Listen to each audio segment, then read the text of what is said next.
رب العالمین والصلاة والسلام علی اشرف الانبیاء والمرسلین حبیب الہ العالمین سیدنا و نبینا ابی القاسم المصطفیٰ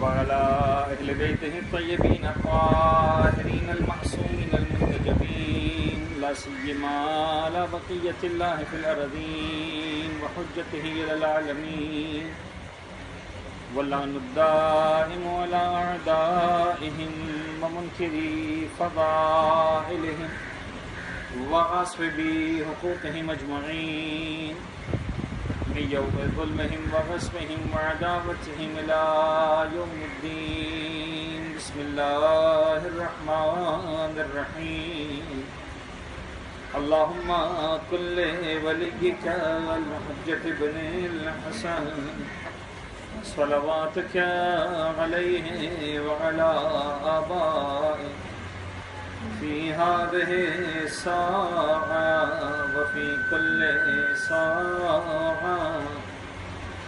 وليا وحافظا وقائدا وناصرا ودليلا وعينا حتى تسكنه أرضك طوعا وتمتعه فيها طويلا.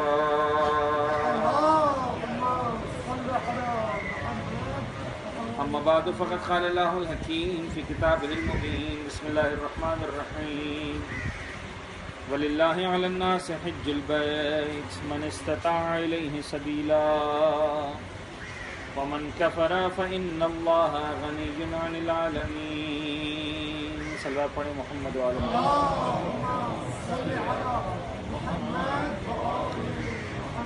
عزیزان گرامی، حج سن 2016 کی کاروان مسلم کی تربیتی نشستوں کی سلسلے کی یہ تیسری نشست ہے، اور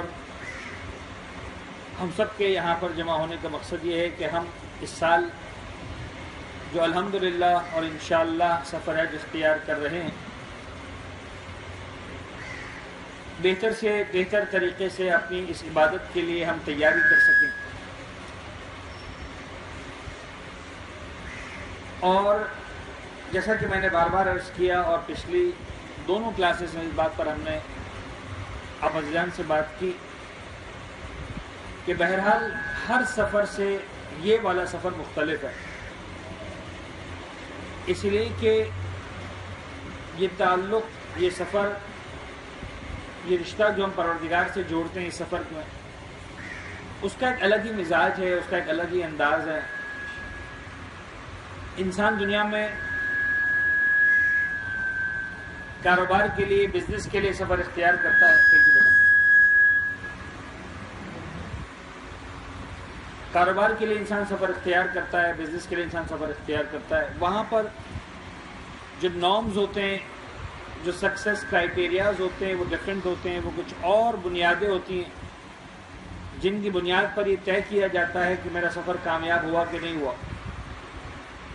جب انسان تفریح کے سفر پہ نکلتا ہے تو وہاں پر بھی نارمز کچھ اور ہوتے ہیں، کچھ اور بنیادوں پہ ڈیسائیڈ ہوتا ہے کہ ہمارا سفر خوشگوار گزرا کہ نہیں گزرا، ہمارا سفر اچھا ہوا کہ نہیں ہوا، کامیاب ہوا کہ نہیں ہوا۔ لیکن جب حج کے سفر کی باری آتی ہے تو نارمز بدل جاتے ہیں، مزاج بدل جاتے ہیں، انداز بدل جاتے ہیں، پیرامیٹرز چینج ہو جاتے ہیں، اس لیے کہ یہاں ہمارا پیسہ کمانے کا سفر نہیں تھا، یہ ہمارا تفریح کرنے کا سفر نہیں تھا، یہ ہمارا ثواب کمانے کا سفر تھا، اللہ کی رضا کمانے کا سفر تھا، قرب محمد و آل محمد علیہ السلام حاصل کرنے کا سفر تھا۔ تو اب یہاں پر کامیاب وہ نہیں ہے کہ جس کو 5 اسٹار کمرہ مل گیا اور مثال کے طور پر 5 اسٹار کھانا مل گیا اور بہت ساری باتیں۔ کامیاب وہ ہے جس سے خدا راضی ہو گیا، کامیاب وہ ہے جو ثواب کا حقدار بن گیا۔ کاروان آتے ہیں، آج بھی آتے ہیں، صدیوں سے آتے جا رہے ہیں، ہمارے چھٹے امام حضرت امام جعفر صادق علیہ السلام کا دور ہے،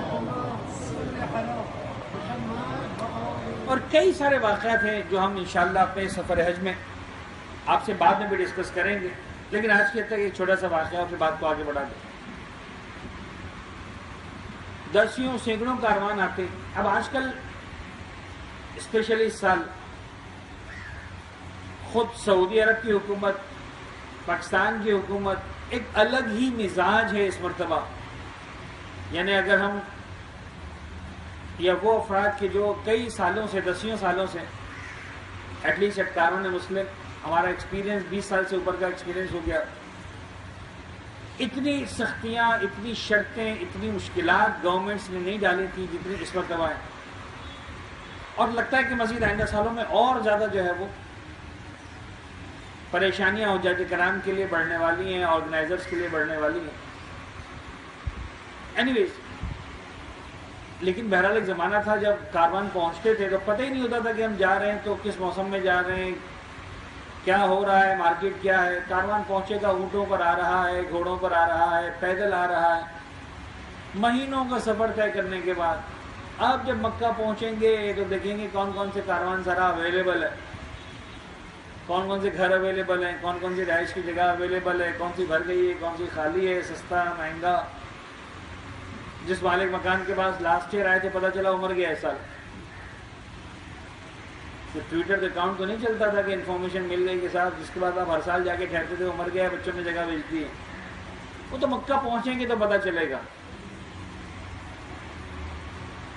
تو عام طور پر ہوتا یہ تھا کہ لوگ احرام پہن کے آتے تھے مکہ میں، جیسا کہ میں نے بتایا کہ مکہ میں کوئی شخص داخل ہی نہیں ہو سکتا بغیر احرام کے۔ اونٹوں پر ہوتے تھے، گھوڑوں پر ہوتے تھے، پیدل ہوتے تھے۔ تو اب ہر ایک کی خواہش ہوتی تھی کہ یہ مکہ پہنچ گئے، خانہ کعبہ آ گیا تو سب سے پہلے عمرے سے فارغ ہو لیں، پھر دیکھا جائے گا کھانا پینا سب دیکھا جائے گا، یہ پہلے ذمہ داری سے فارغ ہو جائیں۔ اب کاروان زیارتوں سے فارغ ہوا، عمرے سے فارغ ہوا، جگہ سیٹ ہوئی، ایک دن دو دن گزرے، چھٹے امام کی خدمت میں حاضر ہوئے ملنے کے لیے۔ اب ایک شخص نے الگ سے امام کی خدمت میں شکایت کی، اس کو آپ شکایت کہیں، درد دل کہیں، دکھڑا کہیں، جو بھی آپ کہیں۔ اس نے کہا مولا میرے کاروان والوں نے بہت برا کیا میرے ساتھ۔ کیا برا کیا؟ مولا ہم جب تھکے آ رہے پہنچے تو مجھ سے کہا کہ تم سارا سامان سنبھالو، مجھے کھڑا کر دیا اونٹوں اور گھوڑوں کے ساتھ، یہ خود چلے گئے عمرہ کرنے کے لیے، اور میں کئی گھنٹوں تک جو ہے وہ سامان سنبھالتا رہا۔ یہ لوگ آرام سے عمرہ کر کے آ گئے، پھر میں کہیں جا کر عمرہ کر پایا۔ اچھا، یہ ہر سال ہر کاروان کے ساتھ اور ہر کاروان میں کسی نہ کسی کے ساتھ ہونا ہی ہونا، اب نہیں ہوتا لیکن اس زمانے میں ہوتا، چاہے ہی نہیں، دو چار کو ذمہ دار ٹھہرایا جائے گا کہ تم رکو۔ اچھا، کاروان سالار خود نہیں ٹھہر سکتا اس لیے کہ اس کو قوم کو عمرہ کروانا ہے، تو بہرحال وہ باقی لوگوں کو لے کر جائے گا، وہ خود بھی نہیں ٹھہر سکتا۔ اب کسی نہ کسی کو پکڑا جائے گا جو بھی شریف نظر آئے گا، آج کل کے زمانے بات کرو تو یہی ہوگا نا۔ اب وہ امام سے دکھڑا رو رہا ہے کہ مولا میں ایسا کروں ایسا کیا۔ امام کا جواب یہ ہے سننے والا، امام نے فرمایا تمہیں معلوم ہے اس پورے کاروان کے لوگوں کے عمرہ کرنے کا ثواب ایک طرف، تمہارا ان چند گھنٹوں تک کھڑے رہنے کا ثواب ایک طرف۔ دیکھیں دن تو گزر جاتے ہیں، آپ کی زندگی میں بہت ساری اونچ نیچ، بلیک وائٹ، ہاٹ کولڈ، یہ سب آتا ہے انسان کی زندگی میں، نشیب و فراز انسان کی زندگی کا حصہ ہوتے ہیں۔ وقت گزر جاتا ہے، یادیں باقی رہ جاتی ہیں۔ آیا اس وقت ہم نے سچائی کا دامن چھوڑا تھا کہ نہیں چھوڑا تھا، شرافت کا دامن چھوڑا تھا کہ نہیں چھوڑا تھا؟ وقت تو ہر ایک پر آتا ہے، مالدار پر بھی آتا ہے، غریب پر بھی آتا ہے، اچھے پر بھی آتا ہے، برے پر بھی آتا ہے۔ امام نے گویا میسج دیا کہ دیکھو تم یہ سوچ رہے ہو کہ تمہیں بے وقوف بنایا گیا ہے۔ میں بہت کھل کے بات کرتا ہوں تاکہ سمجھ میں آئے، کیونکہ میرا اور آپ کا بھی مسئلہ ہے، ہم بھی جا رہے ہیں عرفات کے میدان میں، اور ہمارا 20 سال کا ایکسپیرینس، ممکن ہے آپ کا پہلا دوسرا ایکسپیرینس ہو، شیطان کا لاکھوں سال کا ایکسپیرینس ہے، وہ بہت ایکسپیرینس بندہ ہے۔ اور ایمانداری سے میں آپ کو بتاؤں، ہم اپنے کام سے اتنا مخلص نہیں جتنا وہ اپنے کام سے مخلص ہے۔ ہم تو ابھی اپنے کام میں بھی ڈنڈی مارتے ہیں، وہ اپنے کام میں ڈنڈی نہیں مارتا، تو وہ لگا ہوا ہے ہمارے ساتھ، اور اب کی بار تو وہ اور زیادہ لگا ہوا ہے، اس لیے کہ آج تک ابھی ہم نے کبھی بھی کھلم کھلا اعلان جنگ نہیں کیا تھا شیطان کے ساتھ. جمعہ پڑھنے جاتے تھے داڑھی مونڈ کے جاتے تھے، وہ کہتا تھا ٹھیک ہے آدھے میرے آدھے اس کے، چلتا ہے. روزہ رکھتے تھے، ساتھ میں گانے بھی سن لیتے، وہ کہتے ٹھیک ہے یار آدھا اپنا ہے آدھا ان کا ہے. نماز پڑھتے تھے، نماز کے دوران حساب کتاب بھی ہو جاتے تھے، شیطان خوش تھا کہ ٹھیک ہے بھائی آدھا میرا ہے آدھا ان کا ہے. اب تو ہم نے سوچ لیا ہے کہ شیطان پر پتھر برسانے، کھلم کھلا اعلان جنگ ہے. جب ہم آدھے اس کے تھے تب اس نے ہمیں نہیں بخشا، اب وہ کیسے بخشے گا؟ تو امام نے فرمایا کہ لسن، یعنی جو ایک ہڈن میسج ہے کہ یو فیل کہ تم کو بیوقوف بنایا گیا، اصل میں بیوقوف وہ بنے نے جنہوں تمہیں بیوقوف بنایا. تو ذہن گرامی دوسرے الفاظ میں اگر میں بہت سادہ الفاظ میں کہوں تو یہاں بیوقوف وہ نہیں ہے جو بیوقوف بن رہا ہے، بیوقوف وہ ہے جو بیوقوف بنا رہا ہے. ابھی بہت سارے موقع آئیں گے، میں یہ اس لیے کہہ رہا ہوں کہ ہم کو اور آپ کو ایک دوستی کے رشتے میں بن جانا ہے انشاءاللہ سفر حج کے دوران. ہم نے آپس میں اٹھنا ہے، بیٹھنا ہے، کھانا ہے، پینا ہے، گپ شپ کرنی ہے، زیارتیں کرنی ہے، عمرہ کرنا ہے، 1 مہینہ ہے پورا، کم نہیں ہوتا. تو اچھا ہے ابھی سے بہت ساری باتیں دوستانہ ماحول میں کریں، کیا رہ جائے. ابھی ہماری بسیں رکیں گی مثال کے طور پر مدینہ منورہ میں، فوراً حاجی جو ہے آگے پیچھے ہونا شروع ہو جائیں گے، یار مجھے سامان نہیں اٹھانا پڑے، وہ اٹھا کے ڈال دے، وہ اٹھا کے ڈال دے، اوکے ڈونٹ مائنڈ. اتنا طے ہے کہ آج تک کوئی حاجی ایسا نہیں ہوا کہ ایئرپورٹ سے نکلنے کے بعد اپنی بلڈنگ میں نہ پہنچا، آج تک ایسا نہیں ہوا. اچھے سے اچھا اور برے سے برا کاروان بہرحال ہوٹل میں پہنچ ہی جاتا ہے، سامان کمروں میں پہنچ ہی جاتا ہے، حج ہو ہی جاتے ہیں، عمرے ہو ہی جاتے ہیں، لوگ واپس آ بھی جاتے ہیں. دین وی ریئلائز میں نے کیا what I was able to do and I didn't. میں کیا کر سکتا تھا اور میں نے نہیں کیا. فرینڈس اپنے آپ کو ذہنی طور پر تیار کریں، ہم یہاں پر حج کرنے کے لیے نہیں جا رہے ہیں، حج کرنے سے زیادہ ایک دوسرے کو حج کروانے کے لیے جا رہے ہیں. اس لیے کہ یاد رکھیے گا دنیا کے اعتبار سے امیر حج کوئی بھی ہو، شریعت کے اعتبار سے امیر حج صرف ایک ہستی ہو سکتی ہے، وہ ہے زمانے کا امام.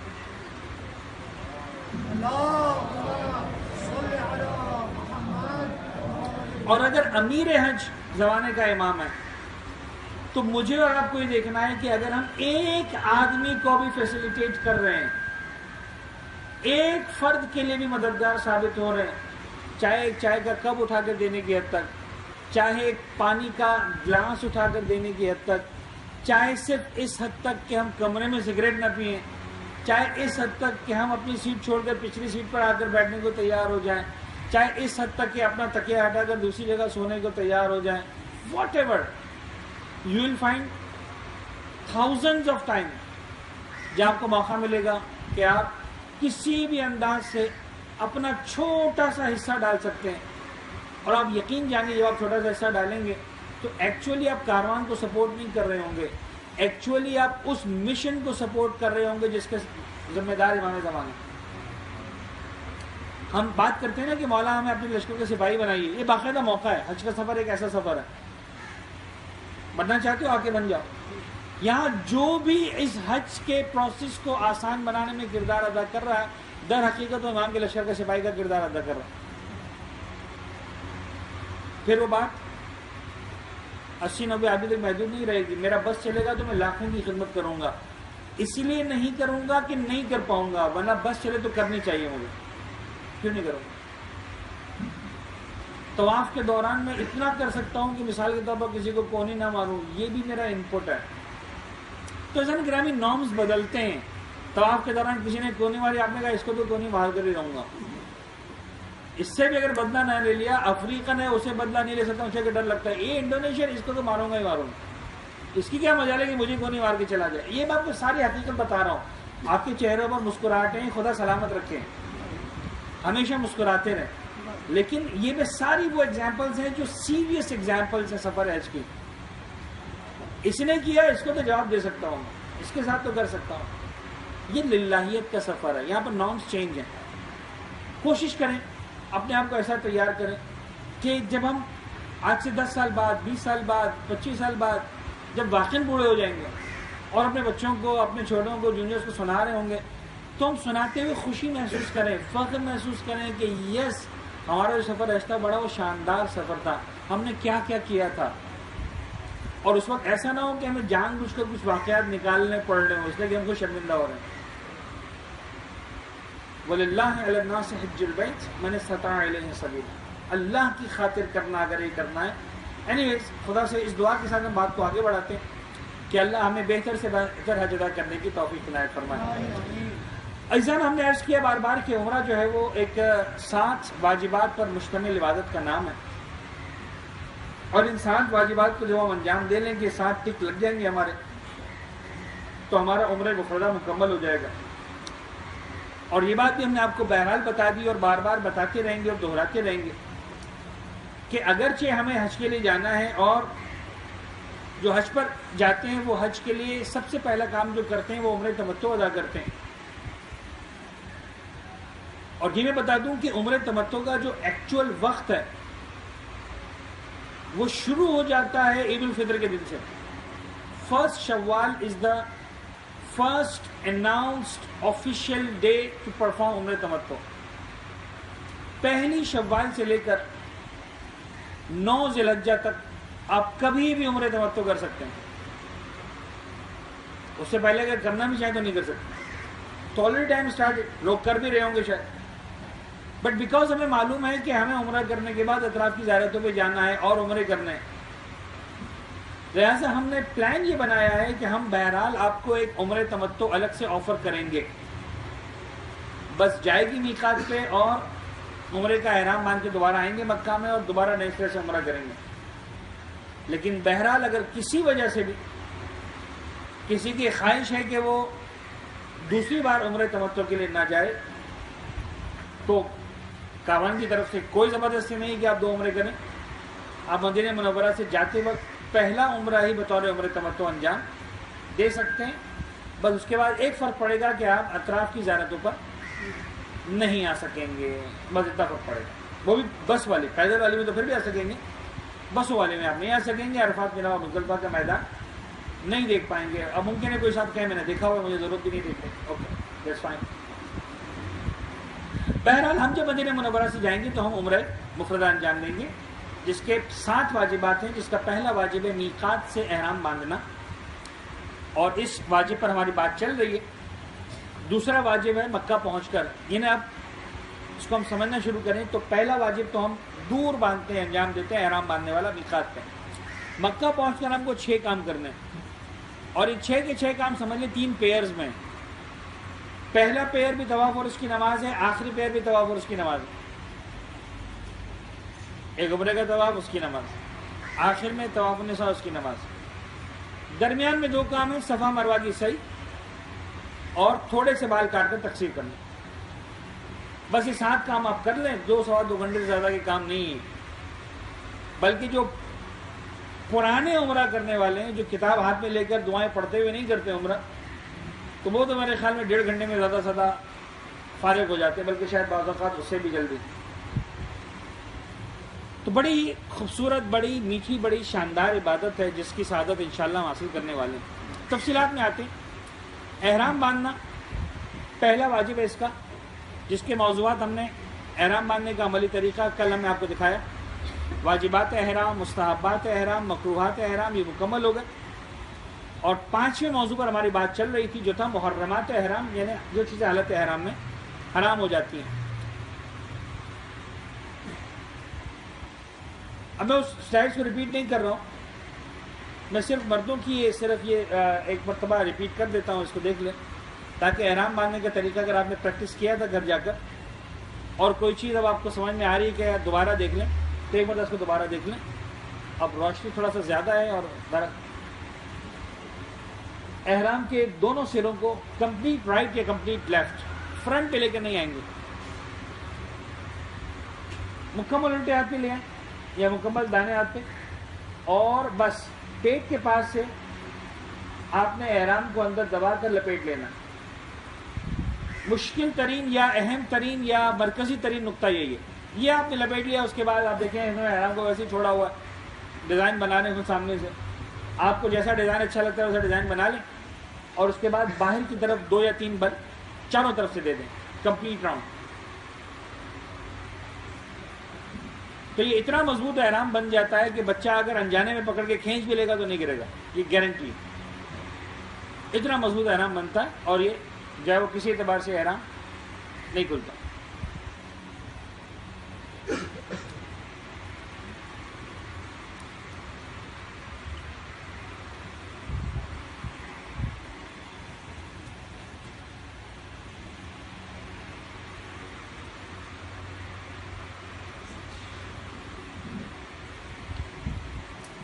سلوات پڑھتے محمد و آل محمد.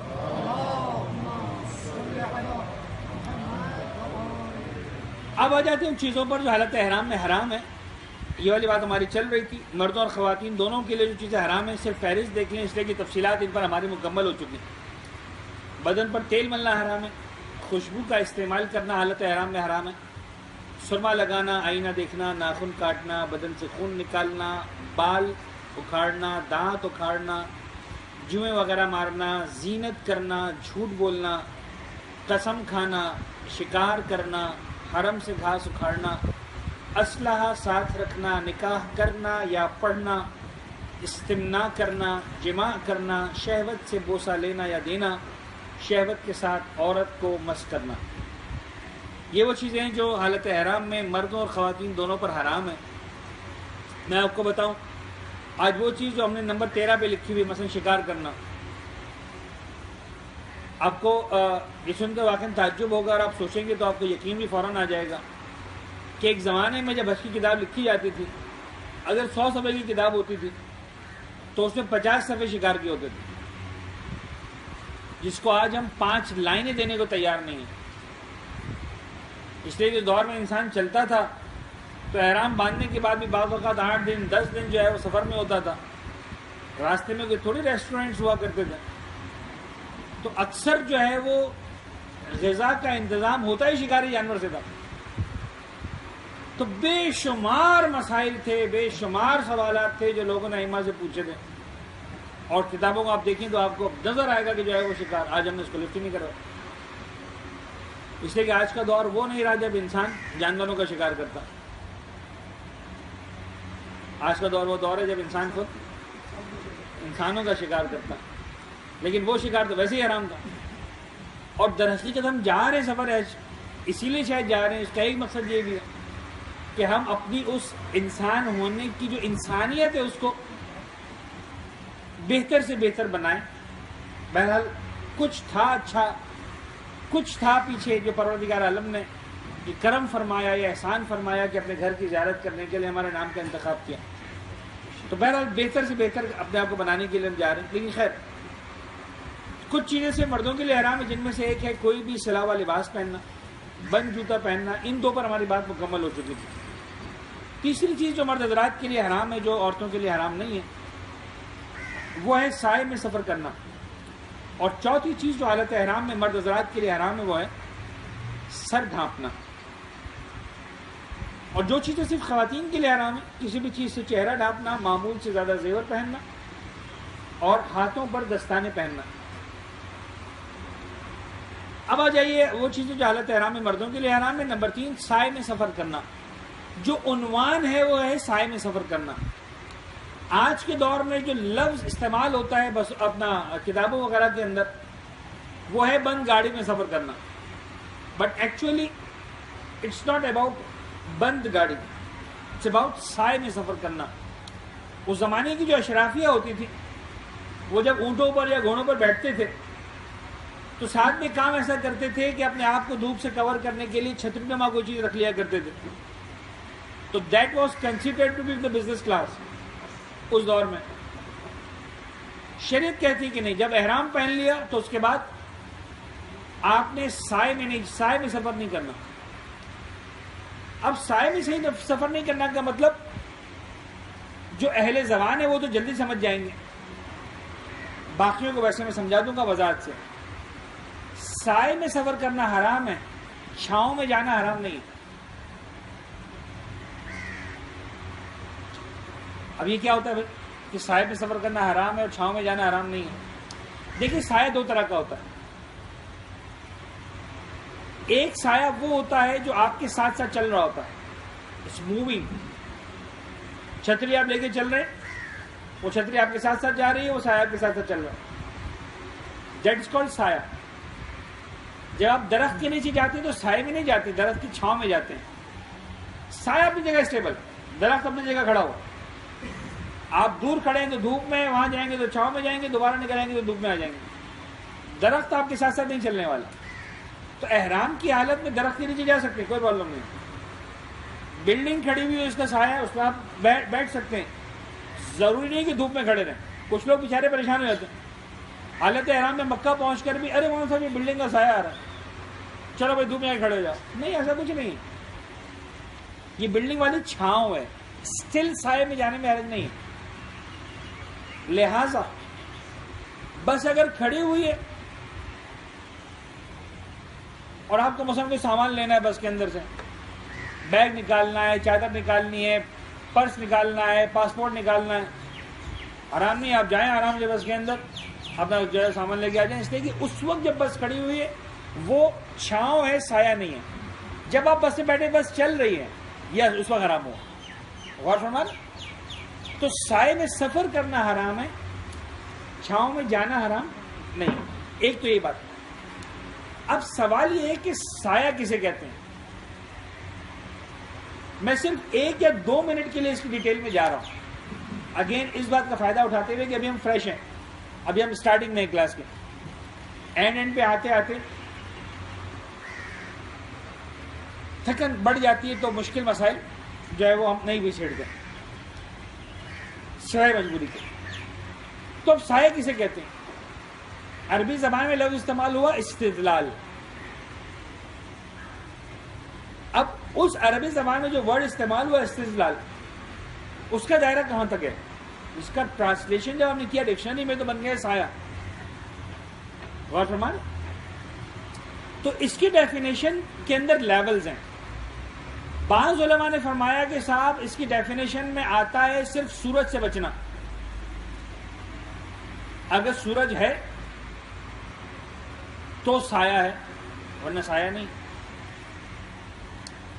بعض علماء فرماتے کہ نہیں، صرف سورج سے بچنا جو ہے وہ سایہ نہیں ہے، بارش سے بچنا بھی استدلال ہے. یعنی دن میں اگر دھوپ تھی اور بند گاڑی میں سفر کیا تو حرام. رات میں دھوپ نہیں تھی لیکن بارش ہو رہی تھی تب بھی حرام، اگر بارش ہو گئی.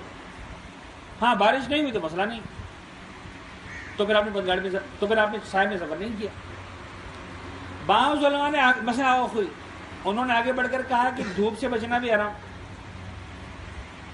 بارش سے بچنا بھی حرام، ہوا سے بچنا بھی حرام. تمہیں اوپن ایئر میں رہنا. اگر تم مثال کے طور پر محمل میں بیٹھ گئے، اونٹ کی، رات کا وقت تھا، بارش بھی نہیں تھی، دھوپ بھی نہیں تھی، لیکن ہوا چل رہی تھی. اگر محمل نہ ہوتی تو یہ ہوا کے تھپیڑے تمہیں لگ رہے ہوتے. تم نے اس محمل میں جا کر اپنے آپ کو، جس طرح لوگ دھوپ سے بچاتے ہیں اپنے آپ کو، جس طرح لوگ بارش سے اپنے آپ کو بچاتے ہیں، تم نے اس وقت اور کچھ نہیں کیا. دھوپ سے نہیں بچایا، بارش سے نہیں بچایا، لیکن ہوا کی تھپیڑوں سے بچایا اپنے آپ کو. تم ابھی بھی استدلال کر رہے ہو. تو آیت اللہ خوئی کے اعتبار سے اگر آپ آدھی رات کو بند گاڑی میں سفر کر رہے ہیں، چاہے بارش نہیں ہے، دھوپ نہیں ہے، پھر بھی آپ پر بکرا تو لگنا ہے، اس لیے کہ آپ نے ابھی بھی سائے میں سفر اختیار کیا. امام خمینی کا نظریہ فرسٹ والا ہے کہ اگر دھوپ سے بچے تو سایہ ہے، ورنہ نہیں. لہذا امام خمینی کے مسائل پر کوئی عمل کرنے والا ہے، وہ رات کو بند گاڑی میں آرام سے بیٹھ جائے، چین کی نیند سو جائے، اس کو بکرا نہیں لگنے والا. آغا خامنائی صاحب اور آغا سیستانی صاحب وہ بارش پہ آ کے رکے، اور زیادہ تر ہمارے پاس لوگ یا آغا خامنائی کے مسائل پہ عمل کرتے ہیں یا آغا سیستانی کے مسائل پر عمل کرتے ہیں. تو ہم یہی کہتے ہیں اپنے کاروان والوں کو، جب مدینہ سے چلنا تو سیستانی والوں اور خامنے والوں دعا کرنا کہ کم از کم آج رات بارش نہ ہو.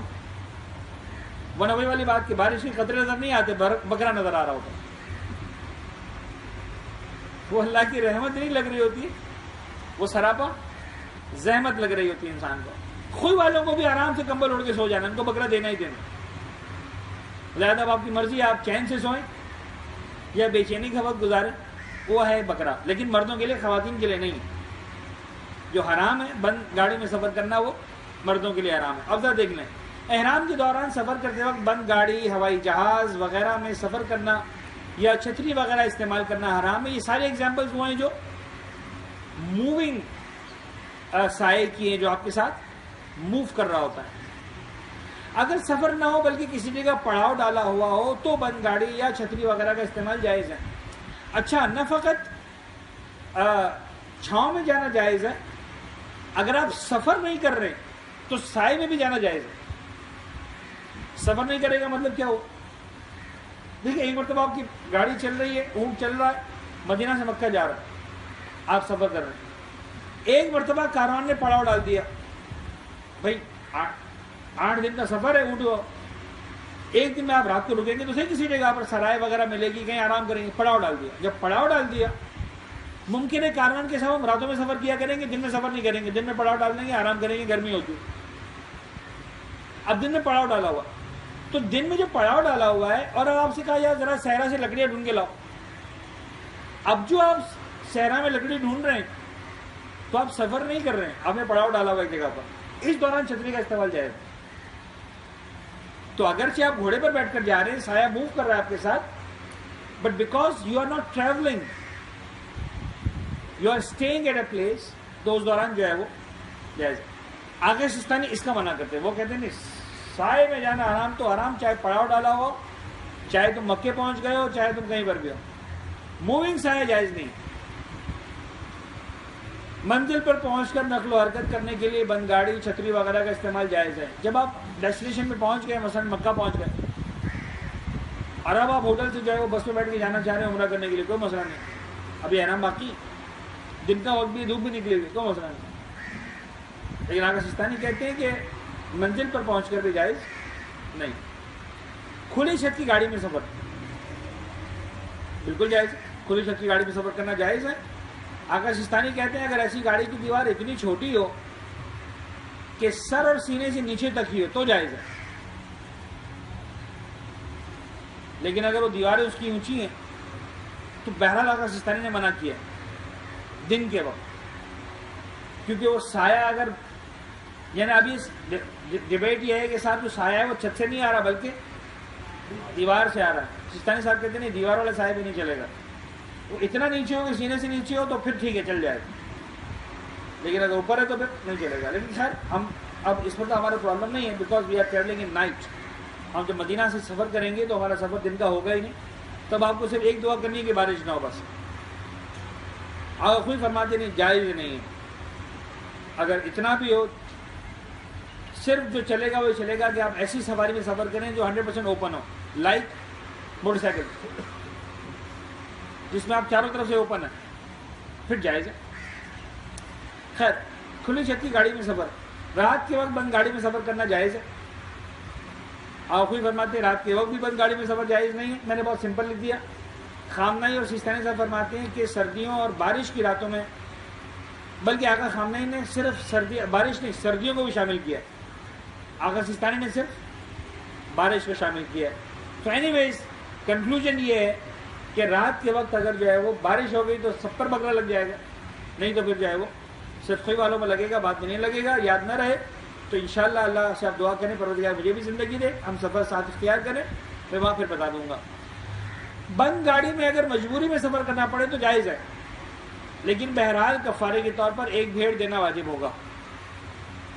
دن میں بھی اگر آپ کو مجبوری میں سفر کرنا پڑا تو دیکھیے دو چیزیں ہیں. حاجی سوچتا ہے بکرے کے حساب سے, ہم سوچتے ہیں حرام و حلال کے اعتبار سے کہ صاحب کام حرام ہو رہا ہے کہ نہیں ہو رہا. تو بہرحال دیکھنا یہ ہے کہ میں حرام سے کہاں تک بچ سکتا ہوں. جواب یہ ہے کہ مجبوری میں اگر کرنا پڑے تو مسئلہ نہیں, حرام کا گناہ گار نہیں ہوں, لیکن بہرحال کفارہ تو مجھے پھر بھی دینا پڑے گا. خواتین اور نابالغ بچوں کے لیے سائے میں سفر حرام نہیں, لہذا دن ہو یا رات تو بند گاڑی میں سفر کر سکتے ہیں. چوتھی اور آخری چیز جو صرف مرد حضرات کے لیے حرام ہے وہ ہے سر ڈھانپنا. سایہ الگ چیز ہے, سر ڈھانپنا الگ چیز ہے. عربوں کا رواج تھا, امامہ پہنتے تھے, ٹوپی پہنتے تھے, سر پہ رومال رکھتے تھے, برہنہ سر کبھی بھی نہیں رہتے تھے مرد حضرات بھی. یعنی ایک وہ ایکسٹریم تھا اسلام کا، ایکسٹریم تو شاید نہیں کہہ سکتے، کلچر تھا اسلام کا کہ جب خواتین تو خواتین، مرد بھی سر ڈھانپا کرتے تھے، اور آج مرد تو مرد خواتین بھی سر ڈھانپنے کو تیار نہیں ہوتی. میں آپ لوگوں کی بات نہیں کر رہا ہوں لیکن ہے ایسی. تو بہرحال اسلام نے کہا کہ حالت احرام میں سر ڈھانپنے کی اجازت نہیں مرد حضرات، کیونکہ یہ بھی ایک اشرافیہ کا طریقہ کار تھا. سر نہیں ڈھانپیں گے آپ، حالت احرام میں سر کھلا ہوگا. تو اب سر ڈھانپنے کی ڈیفینیشن کے اندر ٹوپی پہننا، بیگ اٹھا کے سر پہ رکھ لینا، تولیہ لے کر سر پہنچنا. اگر آپ نے احرام کی نیت کر لی ہے، تلبیہ پڑھ لیا، جو احرام والا غسل ہے اس کے اندر پرابلم نہیں، کیونکہ ابھی آپ نے تلبیہ نہیں پڑھا ہوتا، جو احرام سے پہلے والا غسل ہے. بٹ ونس آپ نے تلبیہ پڑھ لیا اور آپ دوسرا غسل کرنا چاہتے ہیں مکہ پہنچ کر، تو آپ غسل ضرور کریں. تولیہ سر پہ رکھ کے سر کو نہیں پہنچ سکتے. اگر خامنہ نے اجازت دی ہے کہ اگر سر اس طرح خشک کیا جائے کہ پورا سر نہ چھپے، پہلے آدھا پھر آدھا، تو آغا خامنہ یہاں کہتے ہیں، باقی مراجعین نے یہاں نہیں کہا. البتہ گاڑی اور جہاز کی سیٹ یا بستر اور تکیے پر سر ٹکا رہے ہیں آپ، تو بھی سر کا ایک پورشن ڈب جائے گا آپ کا، وہ جائز ہے، وہ حرج نہیں. یا اگر آپ سر رکھ دیتے اپنے ہاتھ پر، سر سے ہاتھ ڈھانپنا جائز ہے، وہ مسئلہ نہیں. سوری، ہاتھ سے سر ڈھانپنا جائز ہے، اپنے ہاتھ سے آپ نے سر کو چھپا سکتے ہیں. ہاتھ کے علاوہ کوئی چیز، رومال ہے، کپڑا ہے، ٹوپی ہے، بیگ ہے، وغیرہ وغیرہ، ایسی کوئی چیز آپ سر پر نہیں رکھ سکتے. اب مرد حضرات کے پرابلم ہے، سوتے وقت اگر غلطی سے چادر اوڑھ لی سر پہ، بہت سی کی عادت ہوتی ہے، چلو خیال بھی رکھا کہ چادر نہیں اوڑھی، لیکن جب تک آنکھ نہیں لگی تھی تب تک اختیار تھا،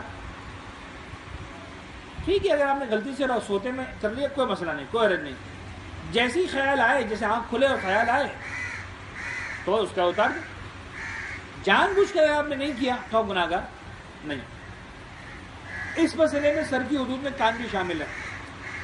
شریعت نے لفظ استعمال کیا ہے سر، لیکن سر کی ڈیفینیشن میں کان بھی شامل ہو جائیں گے.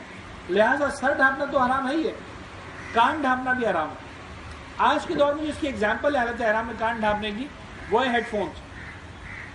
البتہ آج نہیں رہی، آج تو ان ایئر وہ بہت چھوٹے چھوٹے سے آتے ہیں، اپنا آپ ڈال دیتے ہیں، تو ان کی جو ہے وہ سمجھے کہ اکثر مراجعین نے اجازت دیا. آغا خوئی وغیرہ کا مسئلہ معلوم نہیں، لہٰذا احتیاط کریں. آغا خوئی کے دور میں تھے نہیں یہ والے. آغا سستانی وغیرہ نے جو ہے وہ کہا کہ جو بالکل چھوٹے باریک والے ہوتے ہیں، ان ایئر والے، جو کان کے اندر چلے جاتے ہیں اور صرف ایک تار سے لٹکتی رہتی ہے، آغا سستانی نے اس کی پرمیشن دی. ہاں البتہ موبائل فون سنتے وقت کیئر کریں. جب موبائل فون آپ کان سے چپکا دیتے ہیں، مرد حضرات، خواتین کے لیے حرام نہیں. جب مرد حضرات جو ہے وہ موبائل فون کان سے چپکا دیتے ہیں تو اس وقت بہرحال کان چھپ رہا ہوتا ہے، تو یا تو فون استعمال نہ کریں، یا اگر کر رہے ہیں تو اس طرح سے تھامیں کہ مثلا چاہے آدھے سینٹی میٹر کا ہی صحیح، آپ کے کان سے جو ہے وہ فون کا فاصلہ رہے تاکہ آواز بھی آتی رہے اور کان کو لگ نہ رہا ہو فون. دیٹس الاؤڈ، اس کی اجازت ہے. اب آ جائے جناب احرام کے دوران حرام چیزیں صرف خواتین کے لیے. مرد حضرات کچھ دیر کے لیے ریلیکس ہو سکتے ہیں، لیکن ڈسٹرب نہ کریں کلاس کو، اس لیے کہ ان کی 2-3 چیزیں جلدی سے مکمل ہو جائیں گی. ایک سلوات پڑھ دیں محمد والے محمد.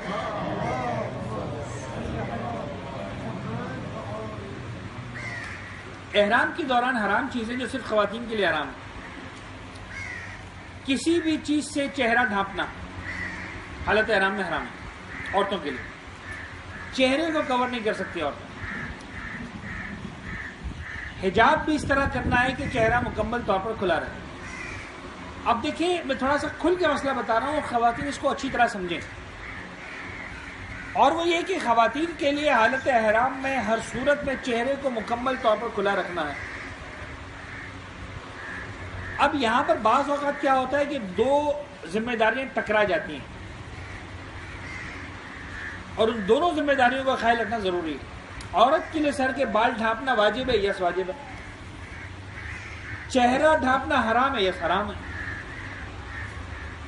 تو اب یہاں پر ہمارے پاس 2 کیٹیگریز بن جائیں گی خواتین کی. And the ladies has to decide, not me or any one else. یہ آپ ہی ڈیسائڈ کریں گے، کوئی اور ڈیسائڈ نہیں کرے گا. ایک کیٹیگری وہ ہے خواتین کی کہ جن کے لیے پاسبل ہے بالکل بارڈر پہ حجاب کرنا، کہ نہ ایک بال نظر آیا اور نہ ذرا سی پیشانی چھپی. Okay, do it best. اور ایک کیٹیگری خواتین کی وہ ہے جو کہتے نہیں صاحب ہمارے لیے پاسبل نہیں، ہم جتنا بھی محنت کر لیں، میرے بال سلپری ہے، میرا احرام سلپری ہے، میرا چہرہ گول نہیں ہے، میرا چہرہ اوول ہے، میرا چہرہ ایسا ہے ویسا ہے، یہ وہ جو بھی what ever is the reason, کہ مولانا صاحب یا تو جو ہے وہ تھوڑی سی پیشانی زیادہ چھپے گی چاہے آدھا سینٹی میٹر سے، یا میرے بال آدھا سینٹی میٹر کھلے رہیں گے، میں بارڈر پر حجاب نہیں کر سکتی، میرے لیے پاسبل نہیں، فرسٹ تو وہی واجب ہے، تو مجھے دو میں سے ایک کو قربان کرنا ہے، یا بال چھپانے والے واجب کو قربان کرنا ہے، تھوڑے سے بال کھلے رہ جائیں، یا چہرہ ڈھانپنے والے حرام کو قربانی دینی، تو تھوڑا سا چہرہ میں ڈھانپ لوں، میرے بال چھپے رہیں۔ تو یہاں پر کلیئر ہے آغا سستانی کا مسئلہ، فرماتے ہیں کہ بال کھولنے کی پرمیشن مل جائے گی، چہرہ ڈھانپنے کی پرمیشن نہیں ملے گی۔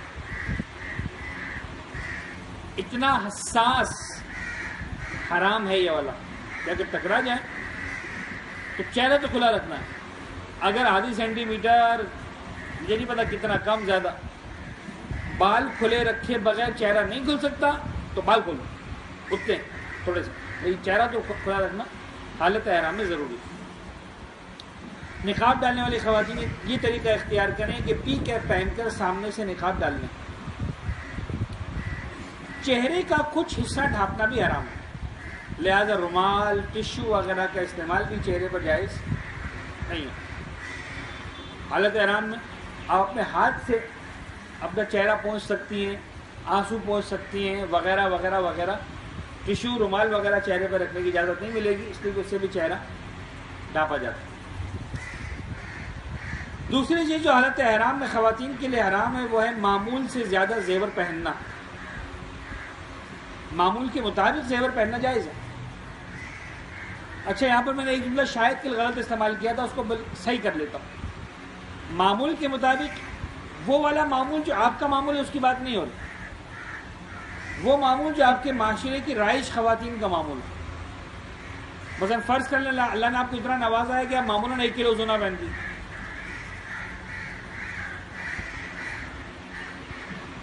تو حالت احرام میں وہ پہننے کی اجازت نہیں ملے گی۔ دیکھا جائے گا کہ آپ کی سوسائٹی کے افراد کتنا سونا معمولاً پہنتے ہیں، تو جو سونا عام طور پر آپ کے معاشرے کی، آپ کے علاقے کی، آپ کے کلچر کی خواتین پہنتی ہیں اتنا، البتہ پھر واجب ہے کہ اسے محرم افراد تک سے چھپایا جائے۔ سستانی فرماتے ہیں کہ اپنے شوہر اور محرم مردوں کے سامنے عورت ان کو کھول بھی سکتی ہے، باپ کے سامنے، بیٹے کے سامنے، بھائی کے سامنے، شوہر کے سامنے۔ آغا خمینی، آغا خامنہ اس کی اجازت نہیں دیتے، اگر معمول کے مطابق بھی زیور پہننا ہے تو حتیٰ شوہر سے بھی چھپانا پڑے گا۔ تو بہرحال یہ مسئلہ بھی بڑا اہم ہے۔ کاروان مسلم ہر سال تو، بلکہ اکثر سال، ہر سال میں نہیں کہوں شاید، خدائی فوجدار بن کے جو ہے وہ یہ ذمہ داری اپنے سر پر لے لیتا تھا کہ مردوں عورتوں کو ساتھ میں رہنے نہیں دیتے تھے، مردوں کے کمرے الگ، خواتین کے الگ۔ اس مرتبہ بہرحال اللہ نے کرم فرمایا کہ کچھ کمرے ایسے مل گئے ہیں کہ شاید فیملی رہ سکے گی۔ اب وہ کن کا نام آتا ہے کن کا نہیں آتا وہ اجاز بھائی جانے، اور آپ کی مسلح کی دعائیں جانے، لیکن بہرحال یہ خوش نصیب بد نصیب بھی بن سکتے ہیں، اونٹ کا کفارہ بھی لگ سکتا ہے، دھیان رکھیے گا۔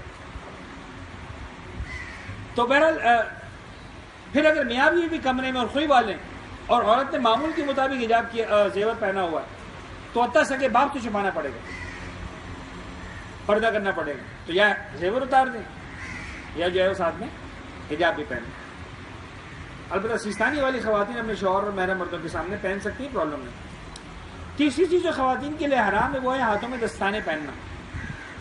جو خواتین گلوز استعمال کرتی ہیں ان کا یہ مسئلہ ہے۔ قفازین ایک خاص قسم کے دستانے جو عرب عورتیں پہنا کرتی تھی اس دور میں، ایکچولی یہ ہے جو پہننا حرام ہے، جو روایتوں میں لفظ آیا ہے معصوم کی زبان پر وہ ہے قفازین۔ وہ سردیوں سے بچنے کے لیے ہوتے تھے، خاص طرح کے گلوز جس کے اندر روئی ہوئی رکھی جاتی تھی اور وہ گلوز سے بن جاتے تھے اس دور کے اعتبار سے، حرام۔ آغا سستانی کہتے ہیں کہ نہیں، قفازین اس دور کے لیے خاص ڈیزائن کے لیے نہیں ہے، وہ ایک سمبل ہے، ہر طرح کا دستانہ حرام ہے عورت کے لیے۔ البتہ ہاتھوں کو مکنا یا چادر میں چھپانا یا چادر سے ڈھانپنا جائز ہے۔ اکثر اوقات خواتین سوال کرتی ہیں مولانا احرام اتنا لمبا ہے کہ ہمارے ہاتھ جو ہے وہ اندر میں چھپ جاتے ہیں، تو ہم کو بار بار جو ہے احرام اٹھا کر ہاتھوں پہ رکھنا پڑتا ہے کہ ہاتھ ہمارے چھپ نہ جائیں. بھائی ہاتھوں کو چھپانا پرابلم نہیں ہے, دستانے پہننا آرام. لہٰذا آپ کا احرام کے چادر چھپے, آپ کے ہاتھ اگر احرام کی چادر میں چھپے ہوئے, دیٹس فائن, کوئی حرج نہیں. صاحب یہ مردوں اور خواتین کے لیے ساری کی ساری باتیں مکمل ہو گئیں. اب ایک عنوان باقی رہ گیا احرام کے حوالے سے, اور وہ تھا میقات, احرام باندھنے کی جگہ. میں تھوڑی سی اس کی وضاحت کر دوں, اس کے بعد ہم طواف پہ آ جاتے ہیں. ایک صلوات پڑھ دیں محمد و آل محمد پر.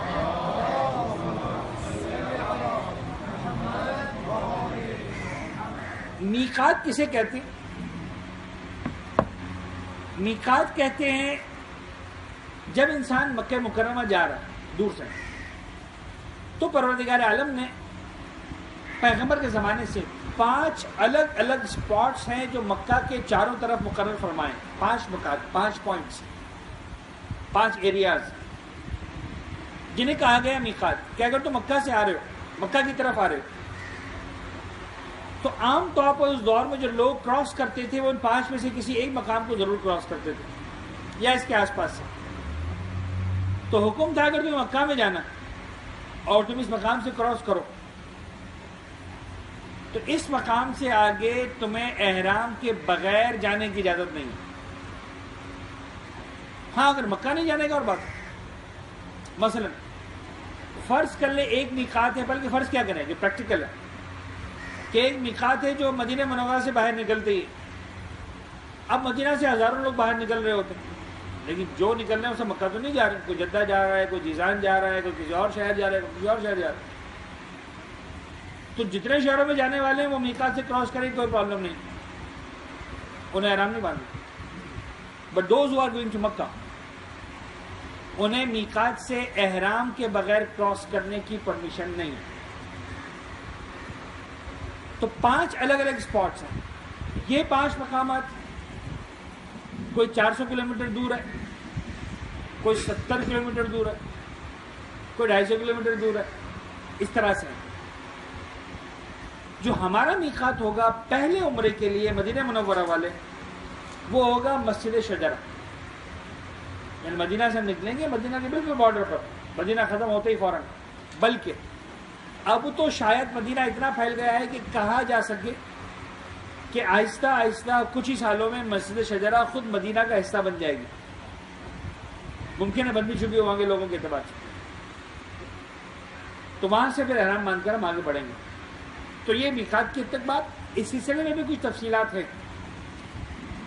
اشارتاً میں عرض کر دوں کہ جب ہم میقات سے کراس کر رہے ہوں گے تو مسجد شجرہ میں یہ ڈیبیٹ ہے علماء کے درمیان کہ آیا وہ علاقہ میقات ہے یا مسجد میقات ہے. ہمارے کافی سارے علماء فرماتے ہیں کہ مسجد ہی میقات ہے. لہذا جو آپ کو احرام باندھنا ہے وہ مسجد کے اندر جا کے باندھنا ہے. اچھا, احرام باندھنے کا مطلب کیا ہے؟ احرام باندھنے کا مطلب ہے صرف ایک چیز, نیت کے ساتھ تلبیہ پڑھنا. احرام کی چادریں پہننا از ناٹ احرام باندھنا. احرام کی چادریں آپ باتھ روم سے پہن کر آئیں گے جب غسل کریں گے, تو احرام کی چادر آپ باندھ کے آئیں کہاں سے؟ اردو زبان کے اعتبار سے باتھ روم سے. شریعت کی نگاہوں میں آپ احرام باندھیں گے مسجد کے اندر, جب احرام کو ہاتھ بھی نہیں لگا رہے ہوں گے اور آپ نیت کر رہے ہوں گے بالنے والے میں اپنے عمرہ مفردہ کا احرام باندھتا ہوں قربت اللہ, تو یہ نیت جو کر رہے ہیں اور تلبیہ پڑھ رہے ہیں یہ احرام باندھنا. That's it. اب بہت سے بیچارے اردو کے چکر میں اتنا پھنس جاتے ہیں, میں نے دیکھا ہے واقعا, اس لیے عرض کر رہا ہوں کہ وہاں جب میں نیت کروا رہا ہوتا ہوں کہ میں اپنے عمرہ مفردہ کا احرام باندھ رہا ہوں قربت اللہ, تو جلدی سے احرام کھولتے ہیں, دوبارہ باندھتے ہیں. وہ سمجھتے ہیں کہ یہ جو باندھا اب باندھا ہوا. نہیں, کوئی ضرور نہیں کھولنا. احرام باندھنے کا مطلب ہے نیت کر کے جو ہے وہ تلبیہ پڑھنا. یہ اسی طرح سے جس طرح آپ نماز میں کہتے ہیں کہ صاحب نماز کی نیت باندھ لو. مجھے ایمانداری سے بتائیے کچھ چیز آپ باندھ رہے ہوتے ہیں, تو اردو میں بھی رائج ہے لفظ نیت باندھ لینا. مثال کمر کس لینا, تو ضروری ہے ہمیشہ کمر ہی کسی جائے. بہت ساری کمریں تو ایسی ہوتی ہیں جو کسنے میں بھی نہیں آتی. مقصد یہ ہوتا ہے کہ تیار ہو جانا. تو یہاں احرام باندھنے سے مراد ہے نیت کر کے تلبیہ پڑھنا. تو خواتین بھی سوچیں کہ صاحب ہمارا تو احرام ایسا ہے نہیں جو باندھا جائے, تو ہم کیا کریں؟ مرد حضرات بیچارے چادریں ڈھیلی کر کے ٹائٹ کر رہے ہوتے ہیں. نہیں, ایسا کچھ بھی نہیں کرنا. احرام باندھنا مینز نیت کر کے تلبیہ پڑھنا. تو ہم مسجد کے اندر سے احرام باندھیں گے, یعنی ہم غسل وغیرہ سب باہر سے کر کے آئیں گے, لیکن مسجد کے اندر آ کر احرام کی نیت کریں گے اور تلبیہ پڑھیں گے. اب اگر کوئی خاتون اس وقت نجاست کے عالم میں, تو نجاست کے عالم میں مسجد کے اندر جانا حرام. لیکن اب ایک فقہی مسئلے کی باریکی صرف خواتین کے لیے, اور وہ یہ کہ دنیا کی 2 مسجدیں ایسی ہیں جس میں قدم رکھنا بھی حرام ہے نجاست کے عالم میں. ایک ہے مسجد النبوی, ایک ہے مسجد الحرام. ان 2 کے علاوہ دنیا کی جتنی مساجد ہیں, نجاست کے عالم میں جانا حرام نہیں ہے, ٹھہرنا حرام ہے, اسٹے کرنا حرام. تو اگر کوئی خاتون نجاست کے عالم میں, اس کو بھی مسجد کے اندر جا کر احرام باندھنا ہے. اب وہ کیا کریں پریکٹیکلی یہ کریں, غسل وغیرہ کر کے آئیں, احرام کا لباس پہن لیں, مسجد کے اندر داخل ہوں, اسٹے نہ کریں, چلتے رہیں. بیٹا اس کو چارج پہ لگا دیں مشتبہ. وہ کیا کریں؟ غسل کر لیں, احرام کا لباس پہن لیں, مسجد کے اندر جائیں, چلتے رہیں, رکے نہیں, اور چلتے ہوئے احرام کی نیت کریں کہ میں اپنے عمر مفردہ کا احرام باندھتی ہوں. مثلا قربتیں اللہ لبیک اللہم لبیک لبیک لا شریک لک لبیک, ہم نے بتایا 2 لانے واجب ہیں, ہو گیا. ان الحمد والنعمت لک والملک نہیں بھی پڑھا تب بھی چل جائے گا, پڑھ لیں, اچھی بات ہے. اور اس کے بعد جو نزدیکی دروازہ نظر آئے اسے باہر آ جائیں, ختم ہو گئی بات. تو خواتین بھی احرام جو باندھیں گی وہ مسجد کے اندر سے. اچھا, اس کے لیے ضروری نہیں کہ آپ تیز تیز چلیں, آرام سے نارمل واک چلیں. ضروری نہیں ہے کہ ایک اٹیمپٹ میں ہی سارا کام کر ڈالیں. پہلی مرتبہ آپ کچھ ہی نہ کریں, جائیں اندر سے, صرف دیکھیں کون سا راستہ ہے, کراس کر کے آرام سے آ جائیں. اب راستہ پہچان لیا, دیکھ لیا, دوسری مرتبہ جائیں جب نیت کر لیں. آل دا الاؤڈ. تو خواتین کو بھی جو ہے وہ نیت اندر سے ہی کرنی ہے, یعنی احرام اندر سے باندھنا. یہاں آنے کے بعد ایک غلطی جو بہرحال بعض اوقات ہو جاتی ہے, اور وہ یہ کہ پرانے حاجی کہتے ہیں کہ یہ تو مولانا صاحب آدھا مسئلہ بتا رہے ہیں, آدھا نہیں بتا رہے. جو کچھ پرانے ہو, جنہوں نے مسئلے کو سمجھا آدھا, کہ صاحب کیا ضرورت ہے 400 کلومیٹر سے احرام باندھنے کی, مکے میں بھی تو ایک میقات ہے, ہمیں معلوم ہے. ہم کو مولانا وہ والا میقات نہیں بتا رہے جو حرم سے 7 کلومیٹر کے فاصلے پر ہے, جو 5 شہر میں گاڑی پہنچا دیتی ہے. یہ بلا وجہ 400 کلومیٹر والا احرام بتا رہے ہیں ہم کو. اور واقعا ہے بھی, مکے کے اندر بھی ایک میقات ہے جو میکسیمم 6 سے 7 کلومیٹر ہے مسجد الحرام سے, شاید 5 کلومیٹر. اور اس میقات کا نام ہے میقات مسجد عائشہ بھی کہا جاتا ہے, مسجد عمرہ بھی کہا جاتا ہے, مسجد تنیم بھی کہا جاتا ہے. جواب یہ کہ بالکل میقات ہے وہ, لیکن ان لوگوں کے لیے جو ایک مرتبہ صحیح احرام کے ساتھ مکہ پہنچ گئے, ہر ایک کے لیے نہیں. ہمارے لیے تو دور کا ہی میقات ہے. ہاں, جب مدینہ سے جائیں گے پہلا عمرہ کرنے کے لیے, دور والے میقات سے احرام باندھ دیں گے, مکہ پہنچ گئے, عمرہ مکمل ہو گیا. اب دوسرا عمرہ کرنا ہے تو کیا دوبارہ مدینہ جائیں گے؟ نہیں, اب ہم سے کہا جائے گا وہ جاؤ 7 کلومیٹر والے میقات پہ, وہاں جاؤ, احرام باندھو, دوبارہ اندر آ جاؤ مکے میں 5 ریال کے اندر, مثال کے طور پر, یا 10 ریال کے اندر. اگر ٹیکسی والا زیادہ مانگ لے تو آپ یہ مت کہیے گا کہ مولانا صاحب کے حصے کی مانگ رہا ہے, مجھے نہیں پتا وہ 5 ریال لیتے ہیں کہ 10 ریال لیتے ہیں. تو وہ میقات ان لوگوں کے لیے جو صحیح احرام کے ساتھ پہنچ گئے, وہ آپ کا نہیں ہے. ممکن ہے کوئی حاجی آپ کو بتائے, تو پلیز ان کے بتانے میں نہ آئے. جب ہم مدینہ سے جائیں گے تو ہر ایک کو احرام میقات سے باندھنا ہوگا. ایک صلوات پڑھ دیں محمد والے محمد.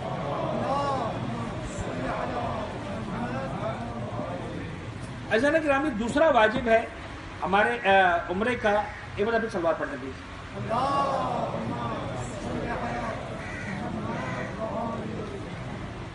طواف کرنا, یعنی خانہ کعبہ کے اگر 7 چکر لگانا. اب پہلی وضاحت تو یہیں پر آ جائے گی اسی سلائیڈ میں.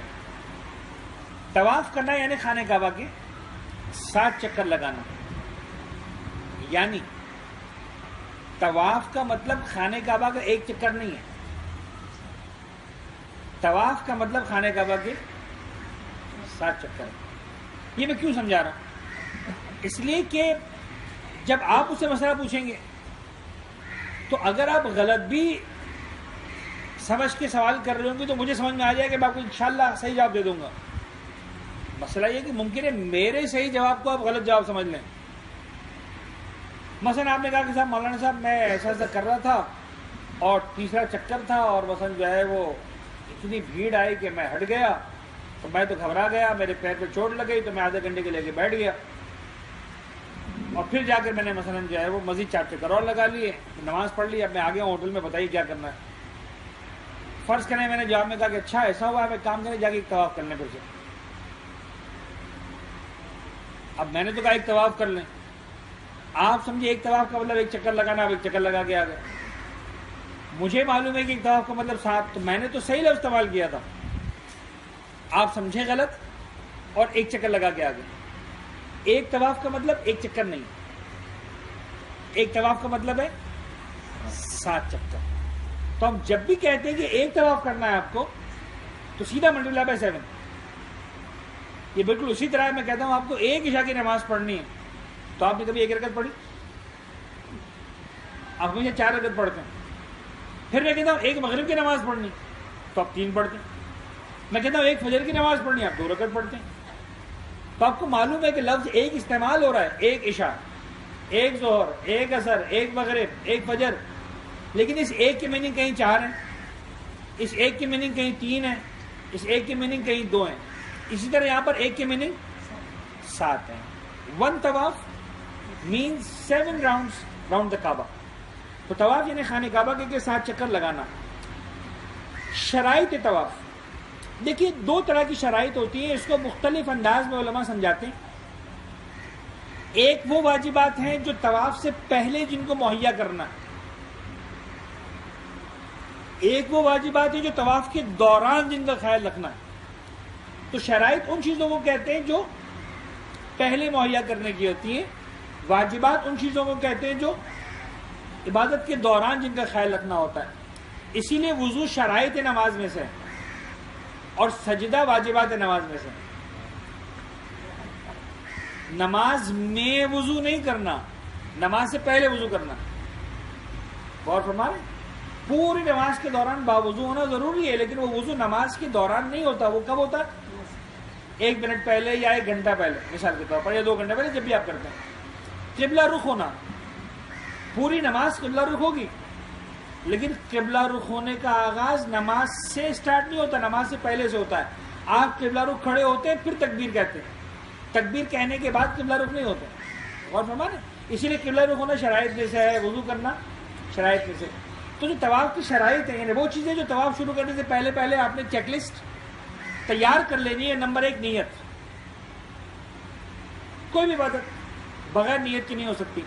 دیکھیے عمرے کے اندر, حج کے اندر یہ بڑا خوبصورت انداز ہے فقہ کو سمجھنے کا, اگر میں اپنی بات سمجھا پاؤں. نماز میں آپ کئی سارے الگ الگ واجبات کو ملاتے ہیں تو ایک عبادت بنتی ہے, کمپاؤنڈ عبادت ہے.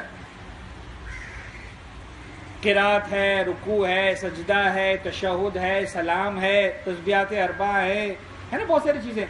لیکن آپ نیتیں کتنی کرتے ہیں؟ ٹوٹل ایک نیت کرتے ہیں, اس کے اندر قرات بھی آ گئی, رکوع بھی آ گیا, سجدہ بھی آ گیا. عمرے کے اندر نماز میں کہا صاحب 10 واجبات ہیں. آپ توسیع کو دیکھیں گے تو آپ کو یہ والی لسٹ نظر آئے گی واجبات کی, کہ صاحب رکوع ہے, سجدہ ہے, قرات ہے, یہ. اب عمرے کے بھی 7 واجبات تھے, تو ایک نیت کر لیں, سارا عمرہ ہو جائے گا. حالانکہ یہ مل کر پوری ایک عبادت ہے, لیکن 7 کے 7 اجزاء کے لیے آپ کو الگ سے نیت کرنا ضروری ہے. یہ مزاج جو ہے صرف عمرے میں نظر آتا ہے, حج میں نظر آتا ہے, اس کے علاوہ کہیں نظر نہیں آتا. بڑا خوبصورت انداز ہے کہ اگرچہ ایک ہی عبادت ہے پورا عمرہ, لیکن 7 پارٹس کے لیے آپ کو الگ الگ نیت کرنی ہے.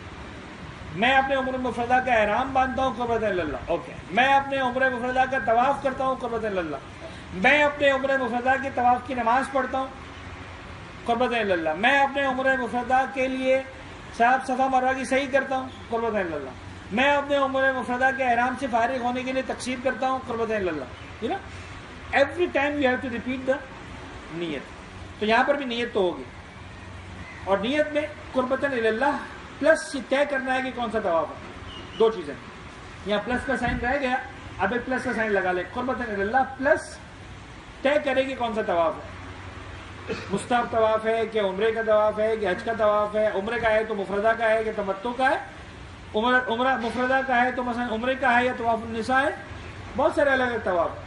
نمبر 2 طہارت، وضو یا غسل. جو میں نے آپ کو شروع میں بتایا تھا کہ وضو اور غسل اگر ویسے تو کہیں پر بھی شرط نہیں ہے، ہم نے تو یہاں تک کہہ دیا کہ عورت نجاست کے عالم میں تب بھی احرام باندھنا ہے اس کو. تو طواف احرام میں بھی شرط نہیں ہے. شرط کہاں پر ہے وضو اور غسل؟ طواف اور اس کی نماز. صرف 2 چیزیں، یہ بغیر وضو کے نہیں ہو سکتی.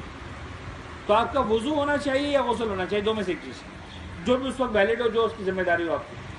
وہ اگر غلط ہوں گے تو پھر پورا طواف اور عمرہ سے باطل ہو سکتا ہے. لہٰذا یہ مت کہیے گا صاحب کہ ہم تھک گئے تھے، شرمندہ ہو رہے تھے، مولانا صاحب سے کیسے کہیں مولانا صاحب میرا وضو ٹوٹ گیا، میں کیسے وضو کر کے آؤں. کوئی شرمانے کی ضرورت نہیں. گروپ جب چلتا ہے تو ایسا ہوتا ہے کہ کسی کا وضو ٹوٹ جاتا ہے، کوئی مسئلہ نہیں، جائے وضو کر کے آئے. البتہ کارواں سلسلے میں آپ کے لیے ایک بڑی اچھی اسٹریٹجی اختیار کرتا ہے، اور وہ ہر ایک کو ایک پانی کی اسپرے بوٹل دے دی جاتی ہے. لوگ سوچتے ہیں کہ یہ حج کے سفر میں یہ اسپرے بوٹل کس لیے؟ تو وہ اس لیے ہوتی ہیں کہ آپ بڑا شارٹیسٹ قسم کا وضو کر سکتے ہیں. آپ نے اسپرے بوٹل ہاتھ میں لی، تھوڑا سا پانی لیا اتنا جو گر بھی نہیں رہا، اور آپ نے وہیں پہ کھڑے کھڑے چہرہ دھو لیا. پھر آپ نے تھوڑا سا پانی لیا، سیدھا دھو لیا، الٹا دھو لیا، آپ کا وہیں کھڑے کھڑے وضو ہو گیا. آپ کو یہ میں بتا دوں بہت کام کی چیز بتا رہا ہوں میں، ورنہ اگر آپ خانہ کعبہ کے پاس کھڑے ہوئے ہیں اور ذرا سا بھی رش کا دن ہے تو کعبے سے باہر وضو خانے تک جانا اور واپس آنا یہ 1 گھنٹے کا پیکیج ہے. تو تب آپ کو اس اسپرے باٹل کی جو ہے وہ قدر و قیمت کا اندازہ ہوگا کہ یہ کتنی کام کی چیز تھی. حرم میں جگہ جگہ زمزم کی کولر لگے ہوئے ہیں، لیکن وہاں یہ بھی لکھا ہوا ہے کہ پینے کے لیے وضو کی اجازت نہیں ہے. اب اگین یہ 1 نمبر ہی کا سفر ہے. باقی تو ہر جگہ چل گیا کہ ٹکٹ دیے بغیر بس میں چڑھ گئے تو آخر اس بس نے منزل پہ پہنچا ہی دیا. لیکن یہ جو 2 نمبر ہی کا وضو ہے یہ منزل پہ نہیں پہنچانے والا، اس لیے کہ یہاں پر چیٹنگ آپ کس کے ساتھ کر رہے ہیں؟ اس کے ساتھ کر رہے ہیں جس کو آج تک چیٹ کر نہیں سکا. غور فرمائیں. تو وہاں پر پھر اسپرے باٹل کی جو ہے نا قدر و قیمت معلوم ہوتی ہے. وہ اپنے ساتھ ضرور رکھیے گا. خیر طہارت. 3 بدن اور لباس پاک ہو. لباس اور بدن اگر نجس ہے تو آپ کو جو ہے طواف نہیں ہو سکتا. 4 مردوں کے لیے شرط ختنہ کیا ہوا ہو. نمبر 5 شرمگاہ کو ڈھانپا ہوا ہو. چونکہ ائمہ کی زبان پر یہ الفاظ آئے ہیں، چونکہ مراجعین نے اپنی کتابوں میں لکھا ہے، لہٰذا اس کو لکھنا ضروری تھا. بعض اوقات تھوڑا سا ہسٹری کو سمجھنا مسائل کو سمجھنے میں مددگار ثابت ہوتا ہے. یہ 5ویں شرط شرمگاہ کو ڈھانپا ہوا ہو، اس کا راز کیا ہے؟ پیغمبر سے پہلے جاہلیت کے دور میں قریش نے مکہ میں ایک رسم رکھی تھی، ایک ٹیکس لگایا ہوا تھا. اور وہ ٹیکس یہ تھا اس زمانے میں، اگین یہ بات ذہن میں رکھیے کہ گارمنٹس انڈسٹری 0. کپڑا یعنی بہت بڑی نعمت ہے کسی شخص کے لیے، بہت مالدار آدمی جو اچھا کپڑا پہن رہا ہے. تو ٹیکس یہ تھا کہ جس لباس کو پہن کر عمرہ کرو گے وہ لباس تمہیں ٹیکس کے طور پر تحفے میں دینا ہوگا قریش والوں کو، جو مکہ کے کلید بردار ہے اور مثلا میزبان ہے تمہارے. اچھا بہت سے لوگ تھے جو بہرحال غربت کے باوجود جاتے ہیں عمرہ کرنے کے لیے، اس دور میں بھی آتے تھے. تو وہ دیکھتے تھے کہ اگر ہم نے ان کو یہ شرط پوری کر دی، ان کو جس لباس کو پہن کر عمرہ کرنا ہے وہ ان کو لباس دے دیا، تو پھر وطن واپسی تک برہنہ جانا پڑے گا، لباس نہیں ہمارے پاس. تو وہ سوچتے تھے ایک کام کرتے ہیں اس لباس کو بچانے کے لیے کہ ہم لباس پہن کے عمرہ ہی نہیں کرتے، برہنہ عمرہ کر لیتے.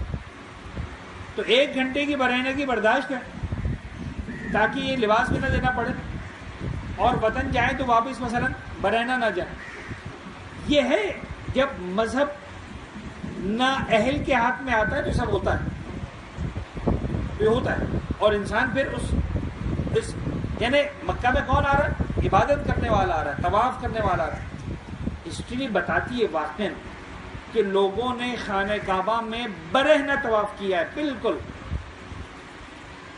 تو پھر یہ شرط آئی اہل بیت کی زبان پر پیغمبر کے دور سے چلی کہ بابا یہ جائز ہی نہیں کہ کوئی شخص برہنہ ہو کر خانہ کعبہ کا طواف کرے یا برہنہ ہو کر خانہ کعبہ میں آئے. At any cost it is not allowed. تو خیر آج کل پریکٹیکل نہیں ہے بات. تو یہ 5 شرطیں ہو گئی. خلاصہ یہ ہے کہ اگر میں ایک مرتبہ پھر شرطوں پہ آ جاؤں, نیت اور طہارت یہ 2 بڑی امپورٹنٹ چیزیں کہ آپ کو ارادے کے ساتھ نیت کے ساتھ طواف کرنا ہے. وضو اور غسل کے معاملے میں کمپرومائز نہیں کرنا. آپ کا وضو یا غسل بالکل صحیح ہونا چاہیے. یہ مت سمجھیں کہ جو مجھے آتا ہے وہی صحیح ہوگا. عین ممکن ہے جو آپ زندگی بھر کرتے چلے آئے ہو وہ غلط کرتے چلے آئے ہو. لہٰذا we need to recheck it تاکہ جو ہے وہ کوئی بھی پرابلم باقی نہ رہے. اب آ جائیے واجبات. پہلا اور دوسرا واجب, طواف حجر اسود سے شروع کریں اور حجر اسود پر ہی ختم کریں. پہلا واجب جو طواف کے دوران اس کا خیال رکھنا ہے, حجر اسود سے شروع کرنا ہے اور حجر اسود پر آ کر ختم کرنا ہے. اب حجر اسود کیا ہے؟ یہ والا کونا, اس چاندی کی کورنگ کے اندر کی طرف جو بلیک آپ کو پورشن نظر آ رہا ہے, یہ پتھر ہے, سیاہ پتھر اردو میں کہا جائے اور عربی میں کہا جائے تو حجر اسود, کالا پتھر, بلیک سٹون. اب اس کی ہسٹری وغیرہ انشاءاللہ مکہ جا کر بڑی شاندار ہسٹری اس پتھر کی, ثواب کیا ہے وغیرہ وغیرہ ساری باتیں انشاءاللہ آئیں گی وہاں پر. لیکن کعبے کے 4 کونوں میں سے ایک کونے پر پتھر لگا ہوا ہے. This is the starting point and this is the ending point. آپ کا طواف یہاں سے شروع ہوگا اور آپ کا طواف ختم بھی یہاں پر ہوگا. یعنی ایسا نہیں ہے کہ اپنی مرضی سے ساتھ چکر لگانے, خدا کی مرضی سے لگانے. اس کی مثال بالکل روزے والی مثال ہے کہ آپ اپنی مرضی سے 16 گھنٹے بھوکے نہیں رہ سکتے کہ صاحب رات کو 12 بجے سے لے کر اگلے دن شام کے 4 بجے تک ہم روزہ رکھتے ہیں. نہیں, فجر کی اذان سے شروع ہوگا, مغرب کی اذان بھی ختم ہوگا بس. پھر چاہے 10 گھنٹے کا ہو, چاہے 16 گھنٹے کا ہو, چاہے 18 گھنٹے کا ہو. اسی طرح یہاں پر اپنی مرضی سے طواف شروع نہیں ہوگا, حجر اسود سے شروع ہوگا, حجر اسود پر ہی جا کر ختم ہوگا. لیکن جس طرح روزے میں آپ 2 منٹ پہلے بند کر دیتے ہیں, افطاری 10 منٹ بعد کرتے ہیں, تو یہاں پر بھی 2-4 قدم آپ کو احتیاطاً اٹھانے کی اجازت ہے. آپ کی نیت یہی ہوگی کہ یہ 2-4 قدم احتیاطاً ہے, میرا طواف اسی وقت شروع ہوگا جب میں حجر اسود کے سامنے پہنچوں, اور جو 2-4 قدم بعد کے ہیں وہ بھی احتیاطی ہیں, میرا طواف اسی وقت مکمل ہوگا جب میں حجر اسود کے سامنے پہنچوں. تو پھر بات فائن. یہ ایک اور تصویر حجر اسود کی تھوڑا سا زیادہ کلیئر ہے, لیکن میں اس حجر اسود کی بات کر رہا ہوں, اس کالے کی بات نہیں کر رہا ہوں. یہ آپ ذہن میں رکھیں. تو جو بلیک سٹون ہے یہاں سے جو ہے طواف شروع ہوگا اور یہیں پر آ کر آپ کا طواف ختم ہوگا. یہ ایک تصویر ہمیں رکھی ہے جو ہے وہ آپ کو طواف کا انداز بھی بتا رہا ہے. اور تیسری شرط واجب بھی آپ کے سامنے آ گیا کہ طواف کے دوران خانہ کعبہ بائیں جانب ہو. میں نے بڑے حساس طور پر ان الفاظ کا انتخاب کیا ہے اس سلائیڈ کے لیے کہ طواف کے دوران خانہ کعبہ آپ کے لیفٹ سائڈ پر ہونا چاہیے. دیکھیے ہم نے کہیں بھی لفظ کاندھا استعمال نہیں کیا, لہذا پلیز آپ کاندھے کو درمیان میں مت لائیے گا, آپ کی بڑی مہربانی ہوگی.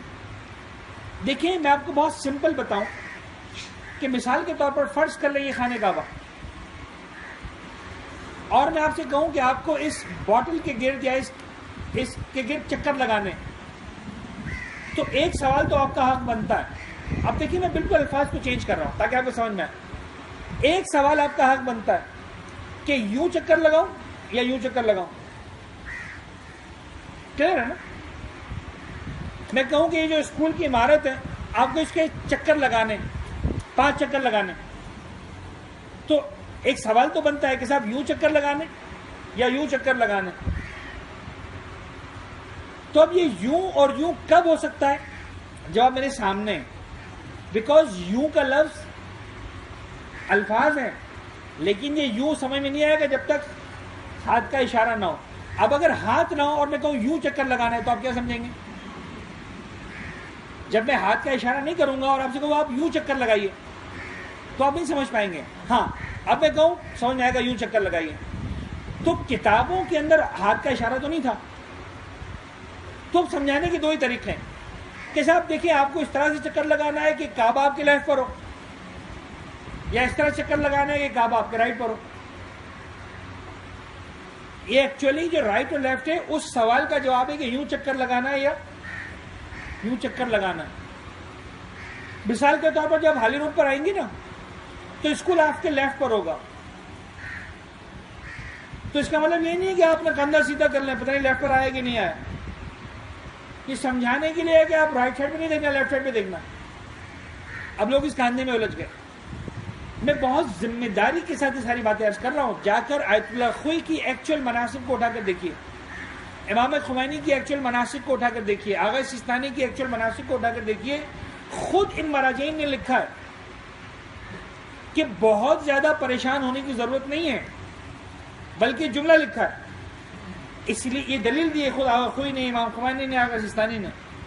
اس لیے پریشان نہیں ہونا کہ پیغمبر اکرم نے اپنی زندگی کا جو آخری حج کیا تھا اس کا طواف اونٹنی پر بیٹھ کر کیا تھا. تو آپ خیال رکھیں گے, اونٹنی تھوڑی خیال رکھے گی. اب میں مطمئن ہوں جو میرے سامنے مومنین بیٹھے ہیں وہ اتنے محبت کرنے والے پیغمبر اکرم سے اور اتنا عقیدت مند ہیں, وہ فوراً مجھ پر انگلی اٹھا دیں گے مولانا آپ کیسی بات کرتے ہیں, وہ کوئی عام اونٹنی تھوڑی تھی, اور پیغمبر کی اونٹنی تھی, اس نے پورا خیال رکھا ہوگا کندھے کا. لیکن پرابلم یہ ہے کہ اس سال اور اس کے بعد 1400 سالوں تک جو طواف ہوتا رہا وہ گھوڑوں اور اونٹوں پر ہوتا رہا. یعنی آج سے تقریباً 50 سال پہلے تک گھوڑوں پر طواف ہوتا تھا, اونٹوں پر طواف ہوتا تھا. آج تقدس کے لیول بدل گئے ہیں. اگر کوئی جوتے کے اسٹائل کا موزہ بھی پہن لے تو لوگ کہتے ہیں مولانا دیکھو کسی بے حرمتی کر رہے ہیں کھانے کا وقت. آپ کو نظر آئیں گے, بہت سے لوگ نظر آئیں گے ایسے جوتے پہنے ہوئے جو موزے نما ہوتے ہیں, یا ایسے موزے پہنے ہوئے جو جوتے نما ہوتے ہیں, تو لوگ فوراً انگلی اٹھا دیتے ہیں. یہ دیکھیں کیسی بے حرمتی کرتے ہیں, ان کو شرم نہیں ہے, ان کو عقل نہیں ہے, ان کو تمیز نہیں ہے. یہ خانہ کعبہ کی کوئی بے حرمتی نہیں ہو رہی. ہمارے آج کے دور کے اعتبار سے شاید ہو رہی ہے, میں منع بھی نہیں کرتا, لیکن ایک زمانے میں اونٹوں اور گھوڑوں پر, اور 1400 سال میں کم نہیں بتا رہا. اور اونٹ اور گھوڑے جو آ رہے ہیں وہ سارے کوئی مطلب کلمہ پڑے ہوئے نہیں ہوتے. اور شاید شریعت نے اسی لیے گھوڑے, اونٹ, خچر, ان تمام کے پیشاور پاخانے کو پاک قرار دیا ہے, نجس قرار ہی نہیں دیا. وہ مسجد کو گندا تو کر سکتے ہیں, نجس نہیں کر سکتے. تو خیر بات کہیں سے کہیں پہنچ گئی. تو وہ ساری اونٹنیاں, وہ سارے گھوڑے جو ہے وہ اپنے سوار کے کاندھے کا خیال نہیں رکھتے ہیں. تو یہ سمجھانا ہے کہ بابا آپ یہ جو بایاں طرف کہا گیا وہ اس لیے کہا گیا ہے, جس کو آج کل کی زبان میں اگر کہوں تو میں کہوں گا کہ صاحب آپ کو اینٹی کلاک وائز گھومنا ہے. That's it. اس زمانے میں کلاک نہیں تھا تو بایا استعمال کیا گیا. آج کلاک ہے تو میں کہوں گا اینٹی کلاک وائز. لیکن یہ والا واجب ایسا واجب ہے کہ اگر اس کی کتابوں سے ہٹا دیا جائے تب بھی کوئی غلطی نہیں کرنے والا. آپ تصویر کو دیکھ لیں, جب ساری دنیا یوں گھوم رہی ہے تو کوئی بہت ہی سمجھدار مومن ہونا چاہیے جس کو الٹی گنگا بہانے کا شوق ہو. جب ساری دنیا یوں گھوم رہی ہے تو ظاہر سی بات ہے کہ آپ جا کر یوں ہی گھومیں گے, الٹا گھومنے کا خیال آپ کو نہیں آئے گا. تو خلاصہ یہ ہے کہ طواف کے دوران خانہ کعبہ آپ کی بائیں جانب ہو. ہجر اسماعیل کے باہر سے طواف کرے. چوتھی شرط دیکھیں, یہ ہجر اسماعیل ہے, یہ والی دیوار, یہ سیمی سرکل, آدھا سرکل وائٹ دیوار ہے جس پر لائٹ بھی نظر آ رہی ہے رکھی ہوئی. آج بھی اس طرح کی لائٹیں ہیں, 3 لائٹیں, ایک اسٹارٹ میں, ایک مڈل میں اور ایک اس کے اینڈ پر. اسے کہتے ہیں ہجر اسماعیل. اس کے باہر سے طواف کرنا ہے. اس والی تصویر کا انتخاب اس لیے کیا گیا کہ آپ ذرا دیکھیں کہ خانہ کعبہ اور ہجر اسماعیل کے درمیان فاصلہ ہے, اور تصویر کو اگر آپ سمجھ سکیں تو آپ دیکھیں کہ جو انسان ہے وہ والے چھوٹے نظر آ رہے ہیں. یعنی اتنا فاصلہ ہے کہ بیک وقت 3 سے 4 آدمی آرام سے اندر داخل ہو سکتے ہیں. یہ آپ کو جگہ کم نہ سمجھیں, کافی چکھا بڑا فاصلہ ہے. کیا کیا جائے پاکستانی مزاج کا, 7 چکر لگانے خانے کعبہ کے, ارے کھلا ہوا نظر آئے گھس جاؤ اندر. لوگ 10 منٹ کا طواف کر رہے ہیں, میں 7 منٹ کا طواف کر کے آ گئے.